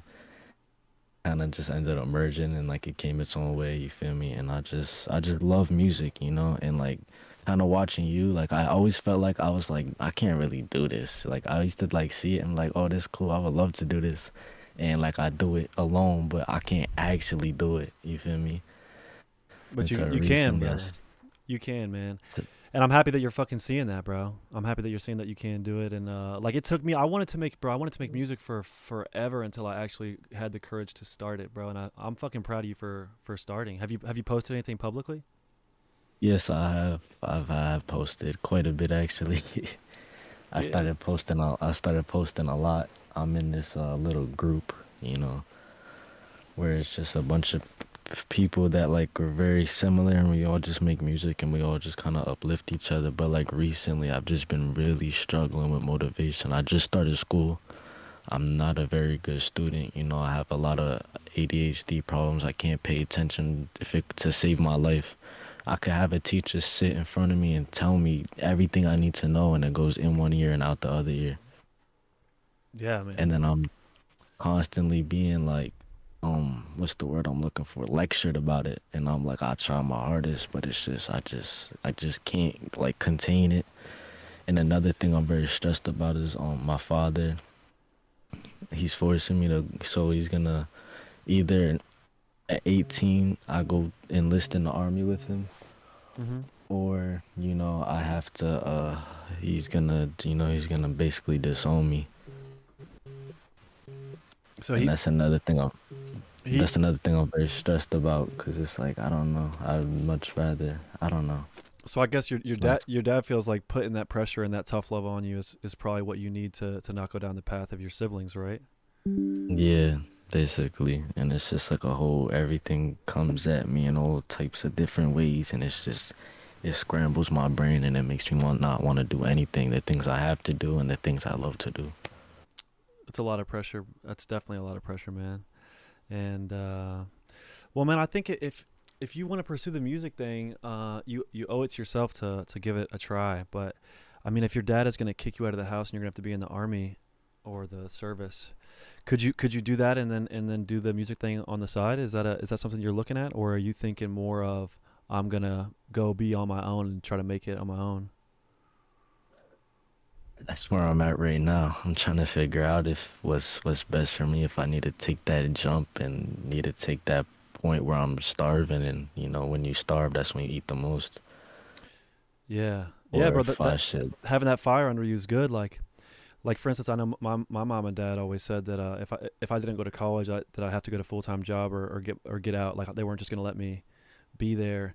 And when I wanted to do YouTube, they were like, yeah, they were not into it. I mean, you can imagine they paid for me to go to get my master's, and then I threw it away. But I told them, and this might not work with your father. I mean, everyone's different. But I told him like, give me 1 year, and like if you don't see how hard I'm working and you don't see how bad I want it and how I'm putting everything into it, then I'll do whatever you want. So maybe you could try yeah, like giving your dad like an ultimatum back, like, Dad, like this is what I want. Like I totally understand you putting me through this because you want to see me succeed, but like give me a year to show you like what I can do and how hard I can work, and not necessarily quantify it by how much success you can have, but just how hard you can work. You know, because I feel like if he sees you put in that work on the music, he should be proud. I would think. What do you yeah. What do you think? He's a very two-sided man, you know. One day I'm talking to him and it's like I'm talking to my father. The next day it's like I'm talking to someone that's like a guardian, if that makes any type of sense. Yeah. So it's like one day he's kind of feeling like he could feel for me, and then the next day it's like I don't even know who I'm talking to. And I have a stepmother. She came right into my life, I'd say 5 weeks before my mother passed. And I don't want to go with the cliche, oh, evil stepmother and all that. I'm not going to say she's evil, but it's like, Sometimes archetypes are real, man. it's like, I swear it's like the things she does, and like it's like so I notice my dad's one of those guys like happy wife, happy life. Mm-hmm. He says some crazy shit as long as I don't say nothing, I'm gonna be alright. He's not bothering me type of thing, you feel me? My dad's told me straight up personally to me that like he rushed her in my life because he felt that I needed a mother figure, and that he's not really like it was never really a like he said the only reason they're not divorced is because he's worried about losing money and divorce. Damn. So it sounds like your dad is going through a lot as well. I mean, not Yeah. only the trauma, but then financial issues on top of that. hmm Do you find it And easy it's to connect with your dad on that trauma? Like, do you guys share a bond through that, or is it hard to talk about it with him? he doesn't like talking about it. Yeah, No. bro. A lot of the men in my family are that way. They don't want to talk about it. And I just it's hard for me to talk about it too. Another issue I have, I was crying the other day, and it's like I don't cry, when I cry, I feel like inside, like I feel like less of a man kind of thing. Absolutely. And like I know deep down that it's not true, but you can't help yourself from feeling like, what am I doing right now? I'm sitting here crying. Yeah. And it's like just the idea that's placed on you, growing up where I grew up in the Bronx, you feel me? I'm supposed to be tough, you feel me? Like I fight, I do Muay Thai, you feel me? I'm supposed to be tough guy, and I'm sitting here crying, man, and it just feels so disgusting sometimes. But No. another thing is I'm not the person to get on someone for crying, If you're crying as my friend, I'm gonna be there for you. But when it comes to me, I just feel disgusted. Yeah, bro. I deal with those feelings too, but ask yourself, like, who's the tougher person? The person that deals with their emotions head on, or the one that runs from it? Yeah. Like Like I have to think about that sometimes. It's like, uh, am I weaker or am I less of a man because I'm dealing with this stuff head on when I could just be avoiding it? Because I know, like, if you're in tune with your emotions, bro, like when shit hits the fan, I feel like you're gonna be that much more able to deal with it instead of running from it. Do you feel like you've been there for your family as a support system through like the passing of your relatives and mother? I've tried, really all I have left is my father and my niece. With my mother passing, it kind of like just cut off all ties with my whole mother's side. They want nothing to do with my father, so it results with them want nothing to do with me. And my father was adopted, so my father's Hispanic, but he was adopted by a Jewish family, a very high class Jewish family. So my father grew up like pretty well off. Mm-hmm. He played hockey growing up, but he was getting a lot of issues growing up. And as he got older, he started getting to the rock music. He played music himself. He was in a couple bands, but he was getting a lot of fights. And then fights is, you start drinking's to drugs, and weed, and then that turns into everything else. My dad had an issue with cocaine, heroin. Yeah. And then his whole side of the family wanted nothing to do with him. So at this point in my life, it's really just me, my father, my niece, and my stepmom, and that's all I have. And my dad's old too. I'm a late child. My brother and sister were both 20. My sister was 28. My brother was 25. I'm only 16. Bro, you are dealing with way, way, way more than the average 16-year-old man.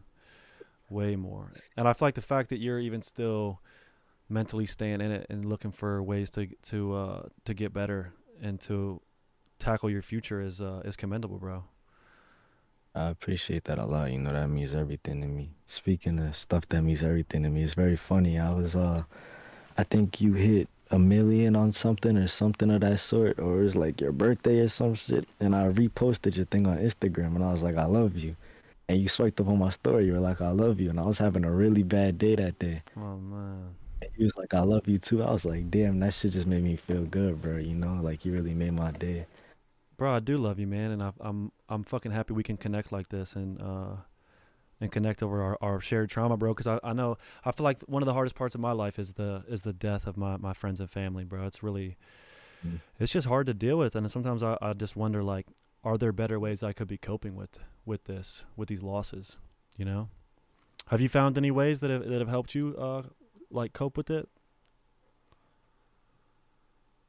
A lot of it is just me feeling like I'm here for a reason, you know? If everything else is dropping around me, there's a reason that I'm still here. Yeah, like why hasn't God taken us? Exactly, you know? And like a lot, you know, just when it first happened, people would tell me, oh, God gives the hardest to the strongest soldiers. And I'm like, yeah, yeah, yeah. But once, you know, I like to think a lot. Sometimes I just sit there and think, and like I have to dodge through my emotions, through my thoughts. And I, uh, I really think, and I'm like, I have to be here for some reason, you know? I have to get here. I have to be here for some reason. And like, this all can't be for nothing. Nah, man, there's no fucking way, bro. And even if it were to be for nothing, I refuse to believe that. You know. Yeah, exactly. It's like there's absolutely no way. So I feel like all the trauma and that stuff you've gone through is I mean it should be a great catalyst for your music, man, and to express yourself. I feel like that's a great medium to get out those feelings and that pain. Is the music helped you cope with shit? Writing down. With my music, when I first started, I was trying to release stuff I felt like other people would listen to. Yeah. But recently, a lot of stuff I haven't released any yet, but it's in my files. I started making music that I want to make. Yeah, So bro. I was making the basic stuff. I was like, people might like this, they might not, but they're not gonna make fun of me for it. I don't, like I said, you know, I'm a big City Morgue fan. Zilla Kami, you know, Shout out I'm Junius, into bro. I'm into you know, one of my favorite artists also is NASCAR Aloe, you feel me? Yeah, And bro. I don't rock no that Dickies, bitch. I'd rather rock Ricks. freaks, yeah. Yeah, man. And I've just been, you know, like figuring out that whole type of scene, and not only that, you know, like trying to do like music where I could really express myself instead of saying that basic shit like, oh, my bitch money and you gonna fucking die. Shit like that really means nothing at the end of the day. Yeah. Just because your ears like it, at the end of the day, is what hits your mind. Yeah, bro. It's like sometimes I do feel like, yeah, I get it, bro. You're spinning my block, you're fucking my bitch, and like you got a lot of money. Like, awesome, dude. I definitely feel No, that, bro. So I no, I think that's great. I think it's great to have that balance of trying to put feelers out and see what you can make for that others will enjoy. Because at the end of the day, if you want it to be your career, you need that. But also having that balance and that dichotomy of expressing yourself and letting it be an avenue for your own feelings. And I feel like sometimes you could just write it for you. You know. yeah, just I feel like it's a form of like like a journal or like a diary. Exactly, man. It's a form of way to get something out, and like not all people can sit there with a little book writing down their feelings. And it's like, you know, I have music, and like if I keep making all this like shit that like the basic shit, and I somehow by the grace of God I blow up off that, I will not be satisfied, you know, if I don't make the stuff I really want to make. Yeah, and that's a great point, bro. Because what you put out there, if it does become popular, people are going to expect that from you. So I know that's one thing I've tried to do in my content is have such diversity that you can't pigeonhole me. You can't say like I do this or I do that. You know, if you keep it Yeah. diverse. But I never had a big blow up. That would be something that would be crazy if one of your songs went dumb viral and they're like, rap about bitches again.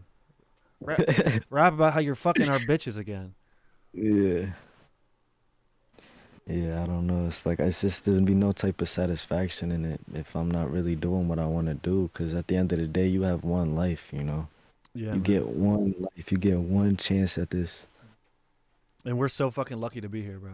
We really are. Exactly. We You are. really are. Like there's people dying at birth. Yeah.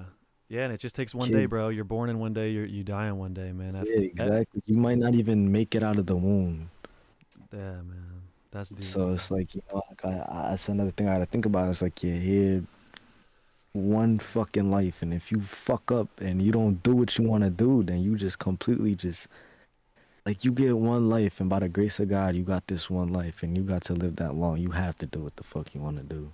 Yeah, bro, and you'll never regret it, man. Even if it doesn't work out how you want, you'll never regret it. You will never regret it, bro. As long as you try your best and you go for it. So I want to ask you, man, what are your goals this October? What are some quantifiable things you want to work on to better your life this month? This October, I definitely want to get my weight up. Turning 17 soon, so that means amateur fights. Mm-hmm. So I gotta get my weight up. I want to put more work in. I definitely want to perfect my music more. You know, it's only so it's only 4 months in, you know. I'm doing like sometimes I look at my listens and I'm like, yo, this shit sucks. Nobody's fucking, not even my friends want to listen. It's not even that they don't want to listen, but you know, some friends, like I'll send it to them, but they'll be like, yeah, and then they don't look at it. But then I think about it, I think my biggest song is like only like 300. But if I think about it, 4 months ago I was nowhere making nothing with nothing. But like $1 is better than $0, you know. Yeah, man. It's all about perspective, bro. And I think 300 views, like, it might not feel like a lot, but that's really good. Like, I'm sure you view me as someone who's had success, and I mean, I don't think we have 300 live viewers in this right now, but all these people in here, like, they matter, and it's cool that they're watching this, you know? So I feel like it's just taking those little wins and just stacking those little wins and building that momentum. But is there a certain amount of songs you want to, I guess it's hard to quantify it. Is there a certain weight you want to hit, maybe, rather, before the month's over? I feel like my only music goal for the month is to perfect my craft. You can never perfect your craft. You can only get better, but I want to perfect the craft in a way where I have the confidence to make what I want to make and release it. Mm-hmm. Yeah. You feel me? Like I have a lot of this shit that's nothing like what I have on my SoundCloud. And I just want to get to the point where I feel comfortable showing people who I really am and not just trying to get all the yes men to listen to my shit. Yeah, man. So yeah, but before we go, what's your your artist name? Is it on YouTube? Is it on Spotify? How can I find it? It's on SoundCloud, so it's actually very complicated. It's my name, so it's Sage, but with a $sign instead of the S, a 3 instead of the E, and an exclamation point. It's very complicated. I'm thinking about just making it like regular Sage because that's a whole lot of work if I want to tell someone who I am. You got about 24 followers? Am I looking at the right thing? Yeah. Hey guys, if you're fucking interested in some music out there, you want to hear this guy's stuff, man, check him out. We got Thank you, man. Sage, that means bro. a lot, bro. Of course, man. Keep fucking working, keep grinding, and I think you're on a good path, bro. And you know, just you're going through a lot, bro. At 16 to have dealt with so much death, like I think it's important to cut yourself some slack. You know, to cut yourself some slack, but also you know, work hard on your goals, work hard on what you want to do and how you want your life to be. Because I mean, it sucks that people have passed and that God has ripped people out of your life, but I mean, you might be on this earth for 70 more years, bro. So Never know. Yeah, you might Thank you, man. This means more than fucking $1 billion, 1 billion views. I'm not gonna lie. You know, a good talk with someone I really idolize means more than anything. Man, yeah, dude, I appreciate you caring, bro. And I appreciate you giving me the time of day and calling in and being honest and talking about that shit. I know it's really hard for me to talk about the people that have passed. I have a hard time not crying, bro, about it. So yeah, props to you for just being a real human and talking about it, man. I love you. Thank you, man. I love you too, bro. All right, bro. I'll talk to you sometime soon, yeah? Yeah, have a good night, man. All right, peace, man. Damn, man. 16. That's a lot. A lot, man. I sometimes I play my little violin and feel bad for myself because of all the death that I've been through. But man, when I was 16, I'd only lost my cousin, my aunt, and maybe like Ryan Ronziti. Like I hadn't even really dealt with much death, bro. I hadn't really dealt with much death. My cousin got shot in his face, and my aunt Karen had brain cancer, and then Ryan OD'd. But yeah, I don't. Oh man, blessings to you, man. I appreciate you calling in. So, all right. Well. Before we get into the next call, Danny J. Bauer sent $5 and said, signing up at Planet Fitness in my local adult hockey league. It's time to start making some moves. Love the streams. Danny, yes, man. Fuck yeah. I love to hear that, bro. That's what I'm saying. I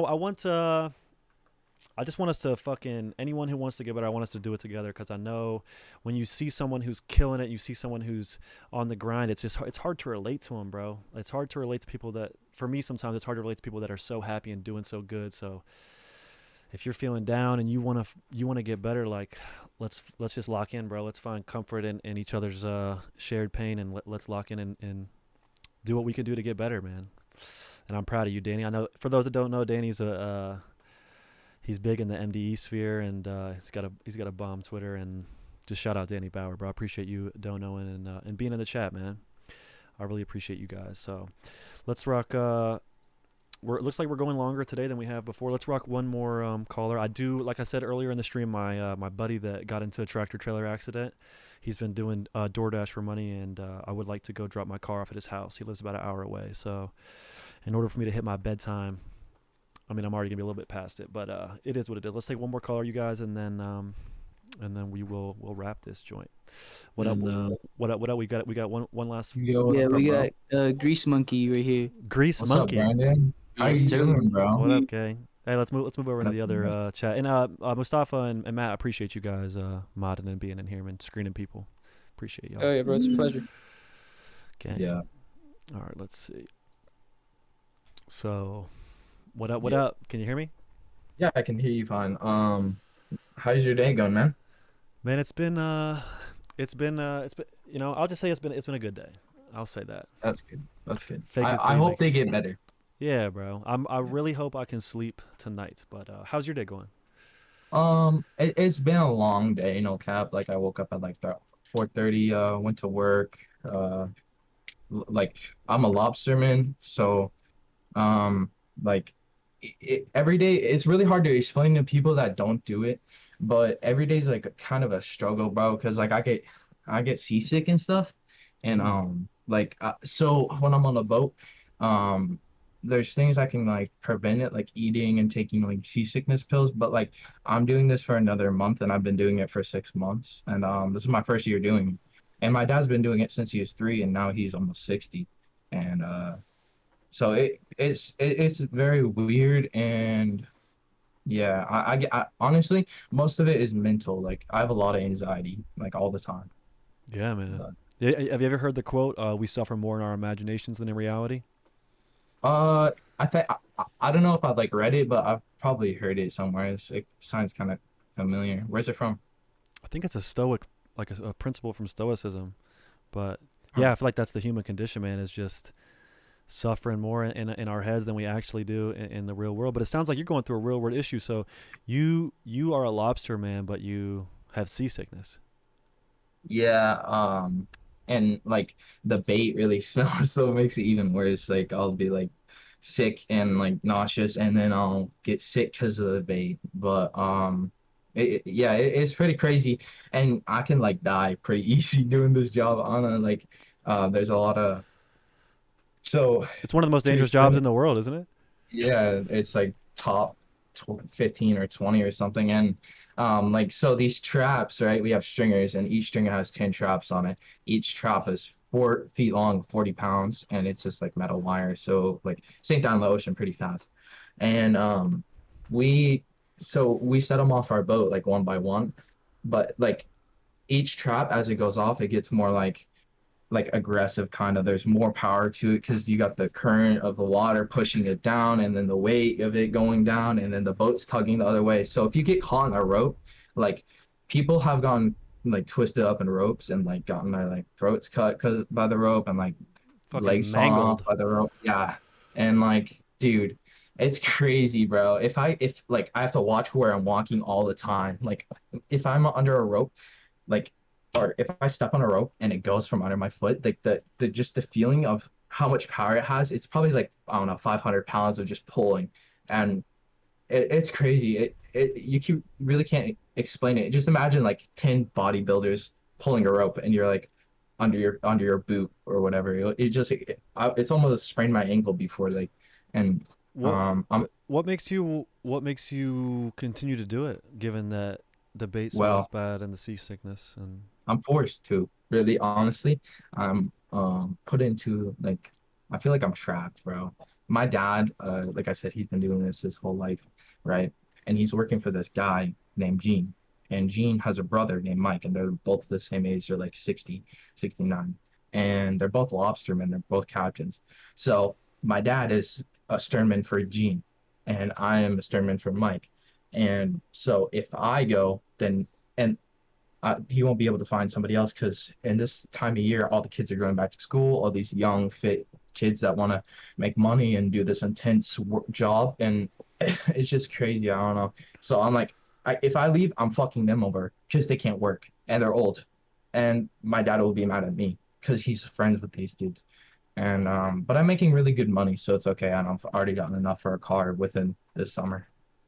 yeah, I bet it's got to be crazy money for anyone to even want to withstand that. Yeah. Yeah. I guess the first thing comes to my mind when I hear that is there any possibility that you could kind of play the boss role and find someone else to fill your shoes so then you're not letting them down? Yeah, I've thought about that before, but it's gonna be hard. They've already looked for everybody, but that's a really good point, and I thought about it, but I haven't gone through with it. Because like And you could even put a ad on like your local Craigslist or something and like sure. screen people and try to find the best person. I mean, if you really have no way out, I mean, it's like you think if you looked your dad in the eyes and was like, "Dad, I'm not a lobster man," you think he would hear Well, you? You think he'd hear you out?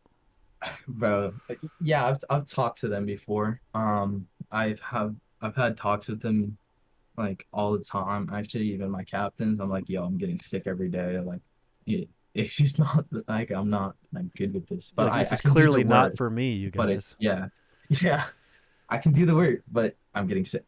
I'm a really good worker.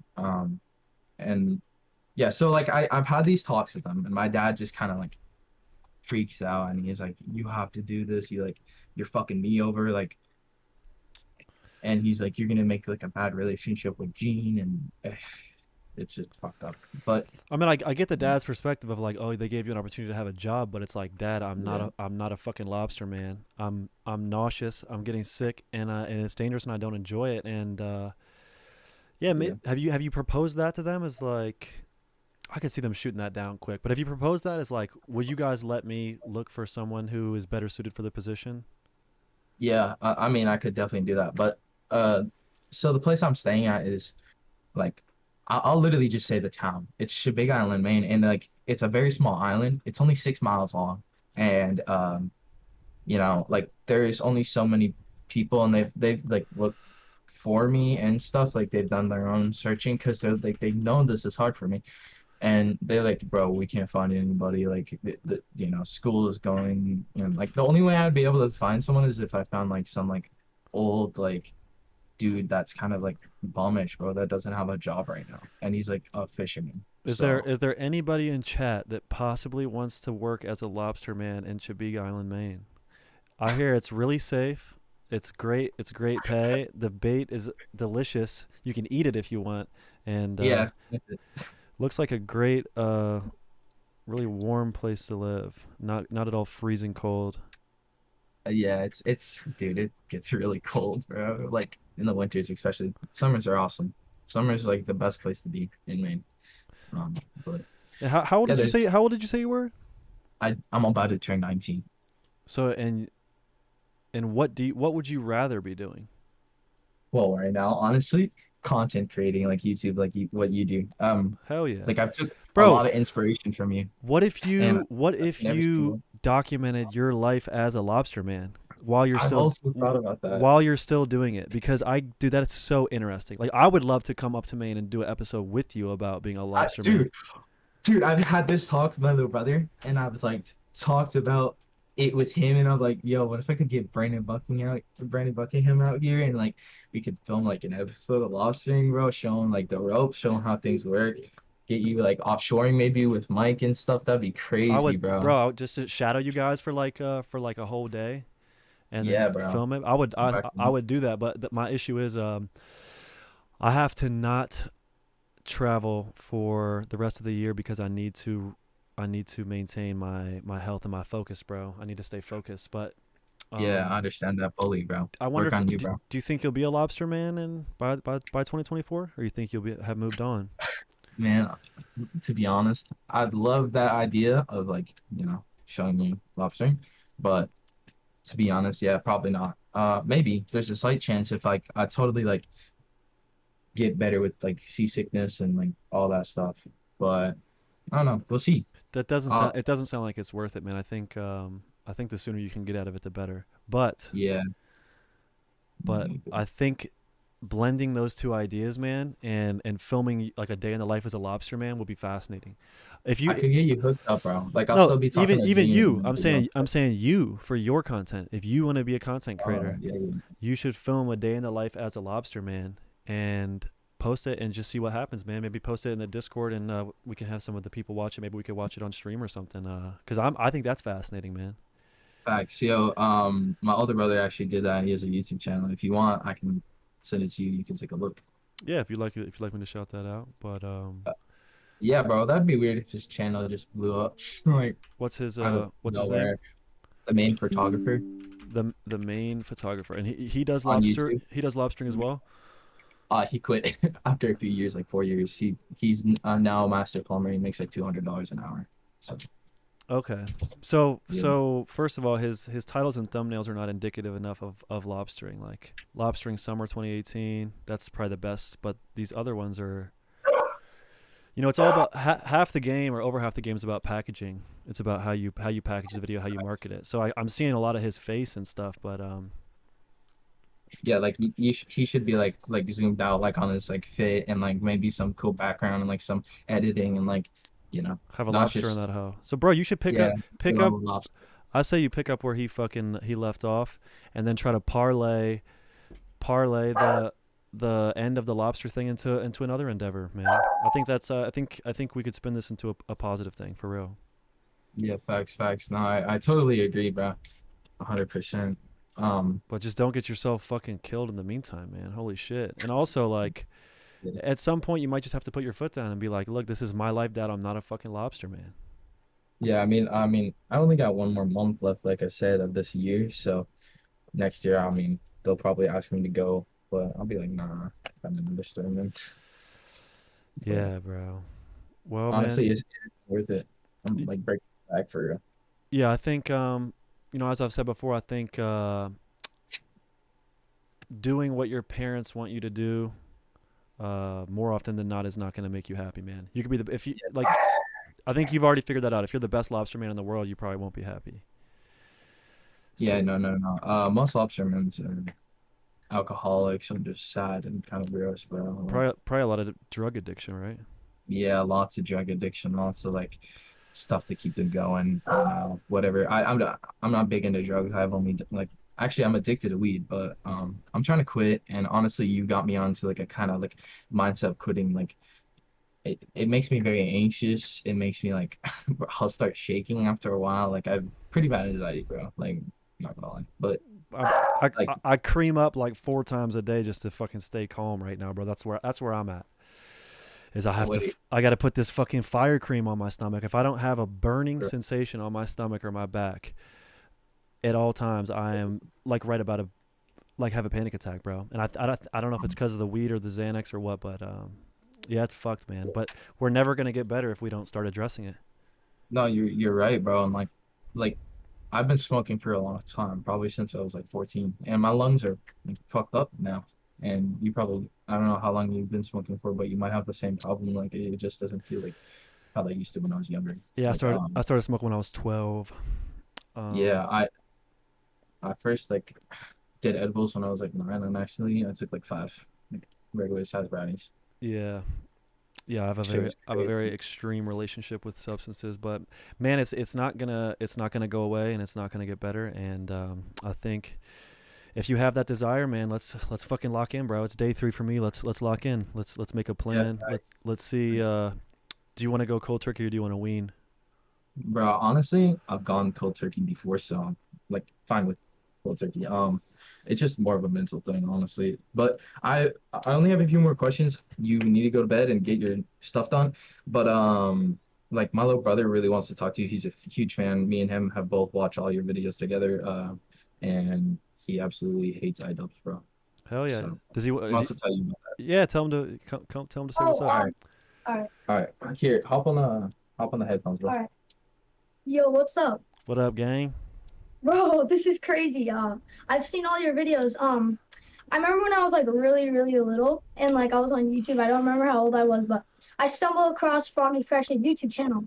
I was like, oh, this is really sick. And he made like songs originally. You know how he made like funny, goofy songs when he was like back in his like first creator days Like and good stuff. guy shoes. Yeah, good guy Yeah. shoes. Like With the yeah, runny those nose, with the runny nose and shit. Yeah, Yeah. the leprechaun and stuff. Like, I remember watching that and stuff. And like, I used to like iDubbbz actually when he was like before he met Alicia and all that Me stuff too. happened. Me too. Like, I used to like the guy, and like now he's doing all this stuff, and like he's became a total like wimp, bro. Like actually, and like, I actually Bro. about Sam Hyde through iDubbbz's video, and that's when I was like, dude, this guy is a loser. Like, he tried to like prank Sam Hyde, but then Sam Hyde got the upper hand on that, and that's like when iDubbbz got all pissed off and stuff, got all pissy. So Got up busy. yeah, but I just like love you guys' content. I think you guys do really good stuff, and like, Oh, it's just him right now. oh yeah, I think. True. Unless you have a Well, manager. I know, but I love you guys' stuff, and like, Bro, you, how old are you? I'm 13, so That's like, crazy, bro. I feel like yeah, I feel like you shouldn't be watching my content for real. yeah, I know. Yeah, no, I don't show him all the new videos.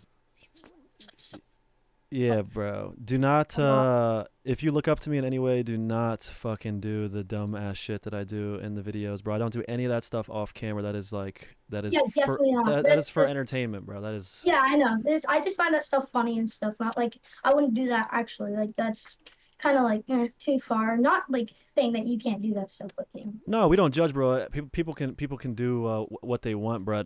If you look up to me in my decisions, Yeah, I don't think it's Yo, the I chat is don't going crazy right now. I don't think it's personally valuable for me to use any substances, bro. Stay sober, stay in school. And do definitely. you want to be a lobster man? Yeah, I actually am. I am lobstering. Yeah, he is. I am lobstering. I help band and I help bait traps sometimes, but I'm just getting used to it. And the job is really dangerous and stuff. And actually, my cousin, she was a girl. My dad's like cousin. She's like my sixth cousin. She got caught actually by the rope. She got Oh. pulled underwater. I don't remember her name, but she got pulled underwater by the rope.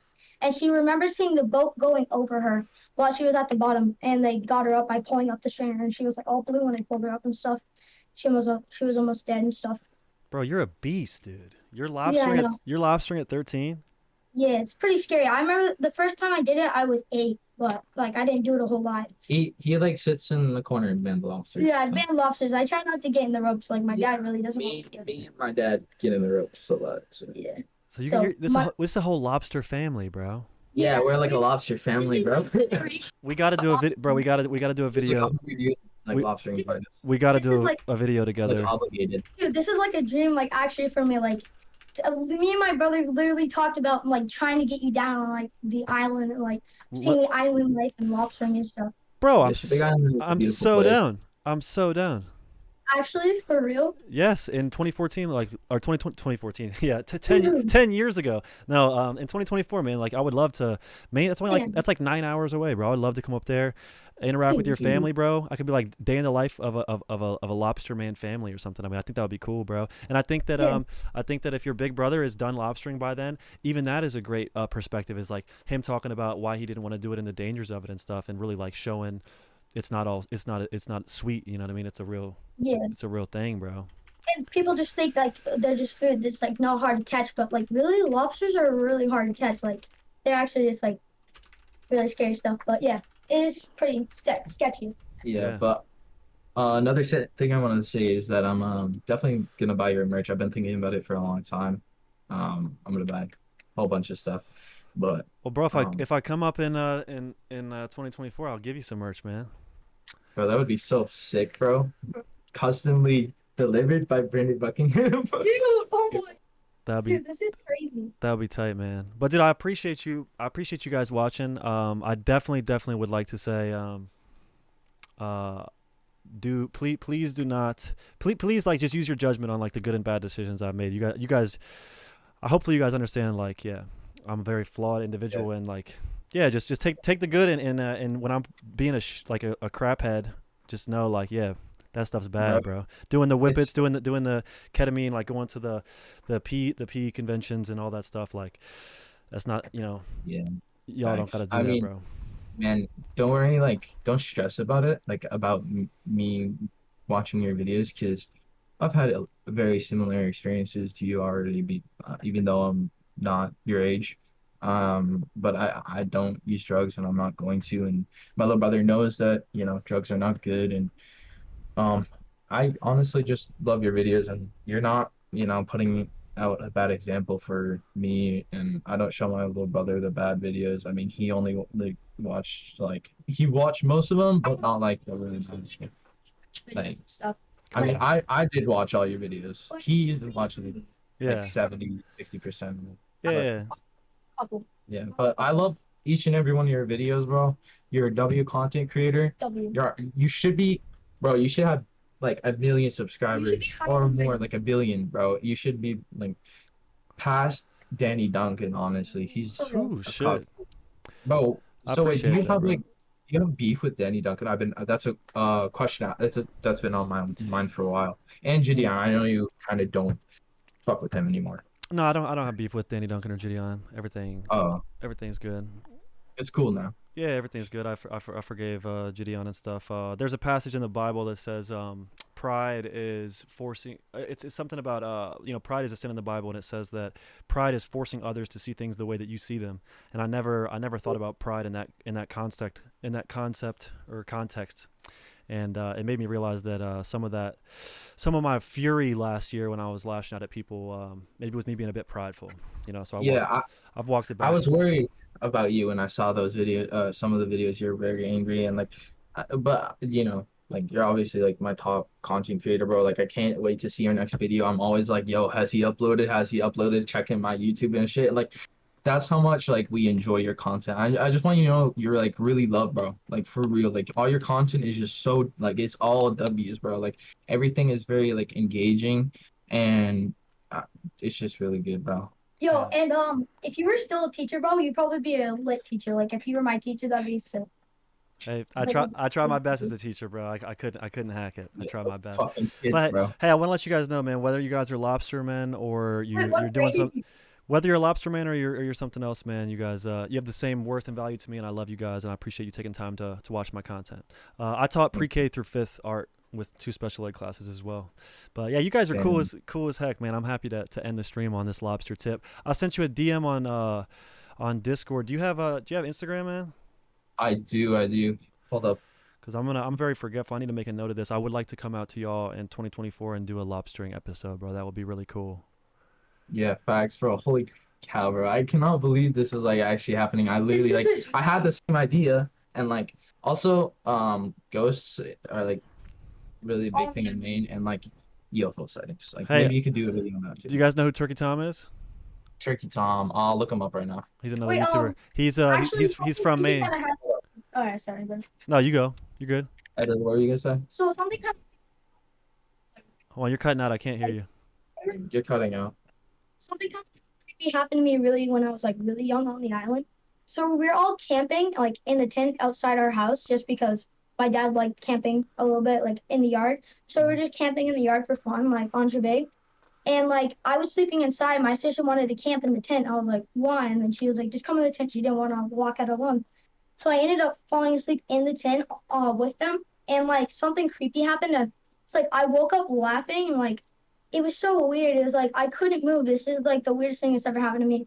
I think it was sleep paralysis, but it was so weird. I was like, I couldn't move and I couldn't stop laughing, like a deep voice, and like I heard something beautiful like say stop it, and right then and there like it stopped, and like I started crying. It was like, it was crazy. Like Yeah, so like a lot of paranormal shit happens in the house we're staying at on the island. It's my captain's it's a mother, so Yeah, man. Hey, maybe we might have to do a haunted episode. But I am serious Bro. about coming down there, bro. I just I sent you a DM on Discord. I'm gonna get your Instagram from you and then lock in with you and make a note of that. And I appreciate you guys calling, bro. For the little brother, man. Help your big bro with this YouTube channel, man. You guys could be like way bigger YouTubers than me, man. Get that lobster stuff going. You guys have a very unique perspective, and I think a lot of people will be interested in it.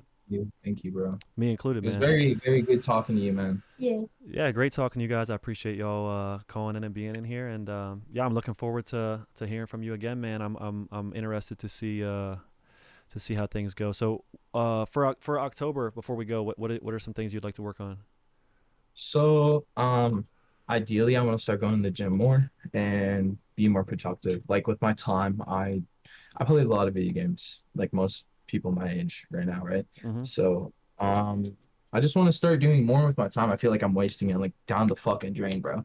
Like, I don't know. Like I want to, like I said, doing content creation with, lobstering or anything else. I honestly really want to start like I even before watching your content, I've been interested in the interviewing thing. That's why I like your content a lot. I think interviewing people out on the street is very interesting, and like seeing these people's kind of story, almost like this, almost. But you know, Yeah, man. I I've mean, been I think that like just the lobstering thing would be a great foot in the door, but like yeah, there's so much more you could do with it, and like where you are at geographically in the world in Maine, there's a lot of cool stuff near there, like whether it's stuff in yeah, Canada, Nova Scotia. I know there's a place in Nova Scotia that has the highest tides in the world. I've wanted to go there. That could be something cool for you to go there and explore the area, and yeah, or just that'd be there's great. there's just a lot you could do, bro. So I think you should start. You should start this month. You just film your first video this month and start editing it. And Yeah, I agree. you I need agree. make sure that we have quantifiable and attainable goals. Like write down how many times you want to go to the gym this week, and then have a plan for quitting that the Mary Jane. And yeah, man, Right. let's get it, bro. Let's get it. Yeah, you too, bro. Much luck, bro. Much love. Also, one never mind. Oh, you're good. You're good. You're good. Go. You're good. Yeah, I. So one last thing, I wanted to talk to you about. It'll be maybe quick, but anyways, so like, how did you find like your faith? Like, I'm personally Christian and Catholic. I just wanted to know how you started reading the Bible, and I think it's really awesome that you are. So And how I started reading the Bible is when my brother passed away. He has a different dad than me, and his dad is terminally ill with prostate cancer. And that's all. after my brother Kyle passed away, me and his father Joe, who started doing Bible studies together every week during that time. And yeah, that's how I found faith. I found faith through just not being able to cope, and I still struggle with keeping faith, and it's like something I'm trying to work on as well. But yeah, Me too. I first read the We also- Bible. I first read the Bible with my brother's dad Joe, and he's still with us, man. God bless Joe. God bless, man. Amen. Hopefully he's around for a long, long time. Very good. Yeah. Yeah, But and he's taught me some good things about, like everything's in life is temporary, and we just got to appreciate the time we have. So, who knows how much more time he has, but I'm very thankful for him. I'm very thankful that he's tried to help me find faith, bro. And I'm thankful for y'all calling in, and shoot me a DM on Discord with your Instagram, and yeah, bro, let's do some lobstering and get working on your channel, man. You could be, who knows how big you could be this time next year or 5 years from now. yeah, facts. Thank you for the information and all the good advice, man. Yeah, Have a good bro. day. Much love, Yeah, brother. same. Hey, Much love. keep doing good. Keep doing good, bro. Peace. That's cool, man. We got a 13-year-old 13-year-old Sam Hyde fan. That's I didn't know that people that young watch my channel. I think just as a general message, if you are under the age of 18, probably don't watch my stuff. But if you do, I appreciate you, but I don't know. It's tailored for adults. So, well, guys, we're over the 2-hour limit. I really appreciate y'all tuning in to the chat, to the stream today. I'm mentally fried. I'm going to go help my buddy out.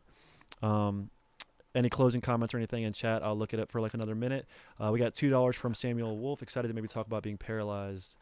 Damn, bro, you're paralyzed, Sam. If Mustafa and Matt could try to tap in with Sam Wolf on the Discord and maybe get him locked in for tomorrow, that'd be awesome. But I appreciate you guys. I love you guys. Day 3 coming to an end. Hopefully we're gonna be feeling better tomorrow. I love you guys. Tomorrow's day 4. I'm excited for it, and yeah, I'm just happy to be here and to not let myself down or let you guys down. So I'll see y'all tomorrow, and I love you.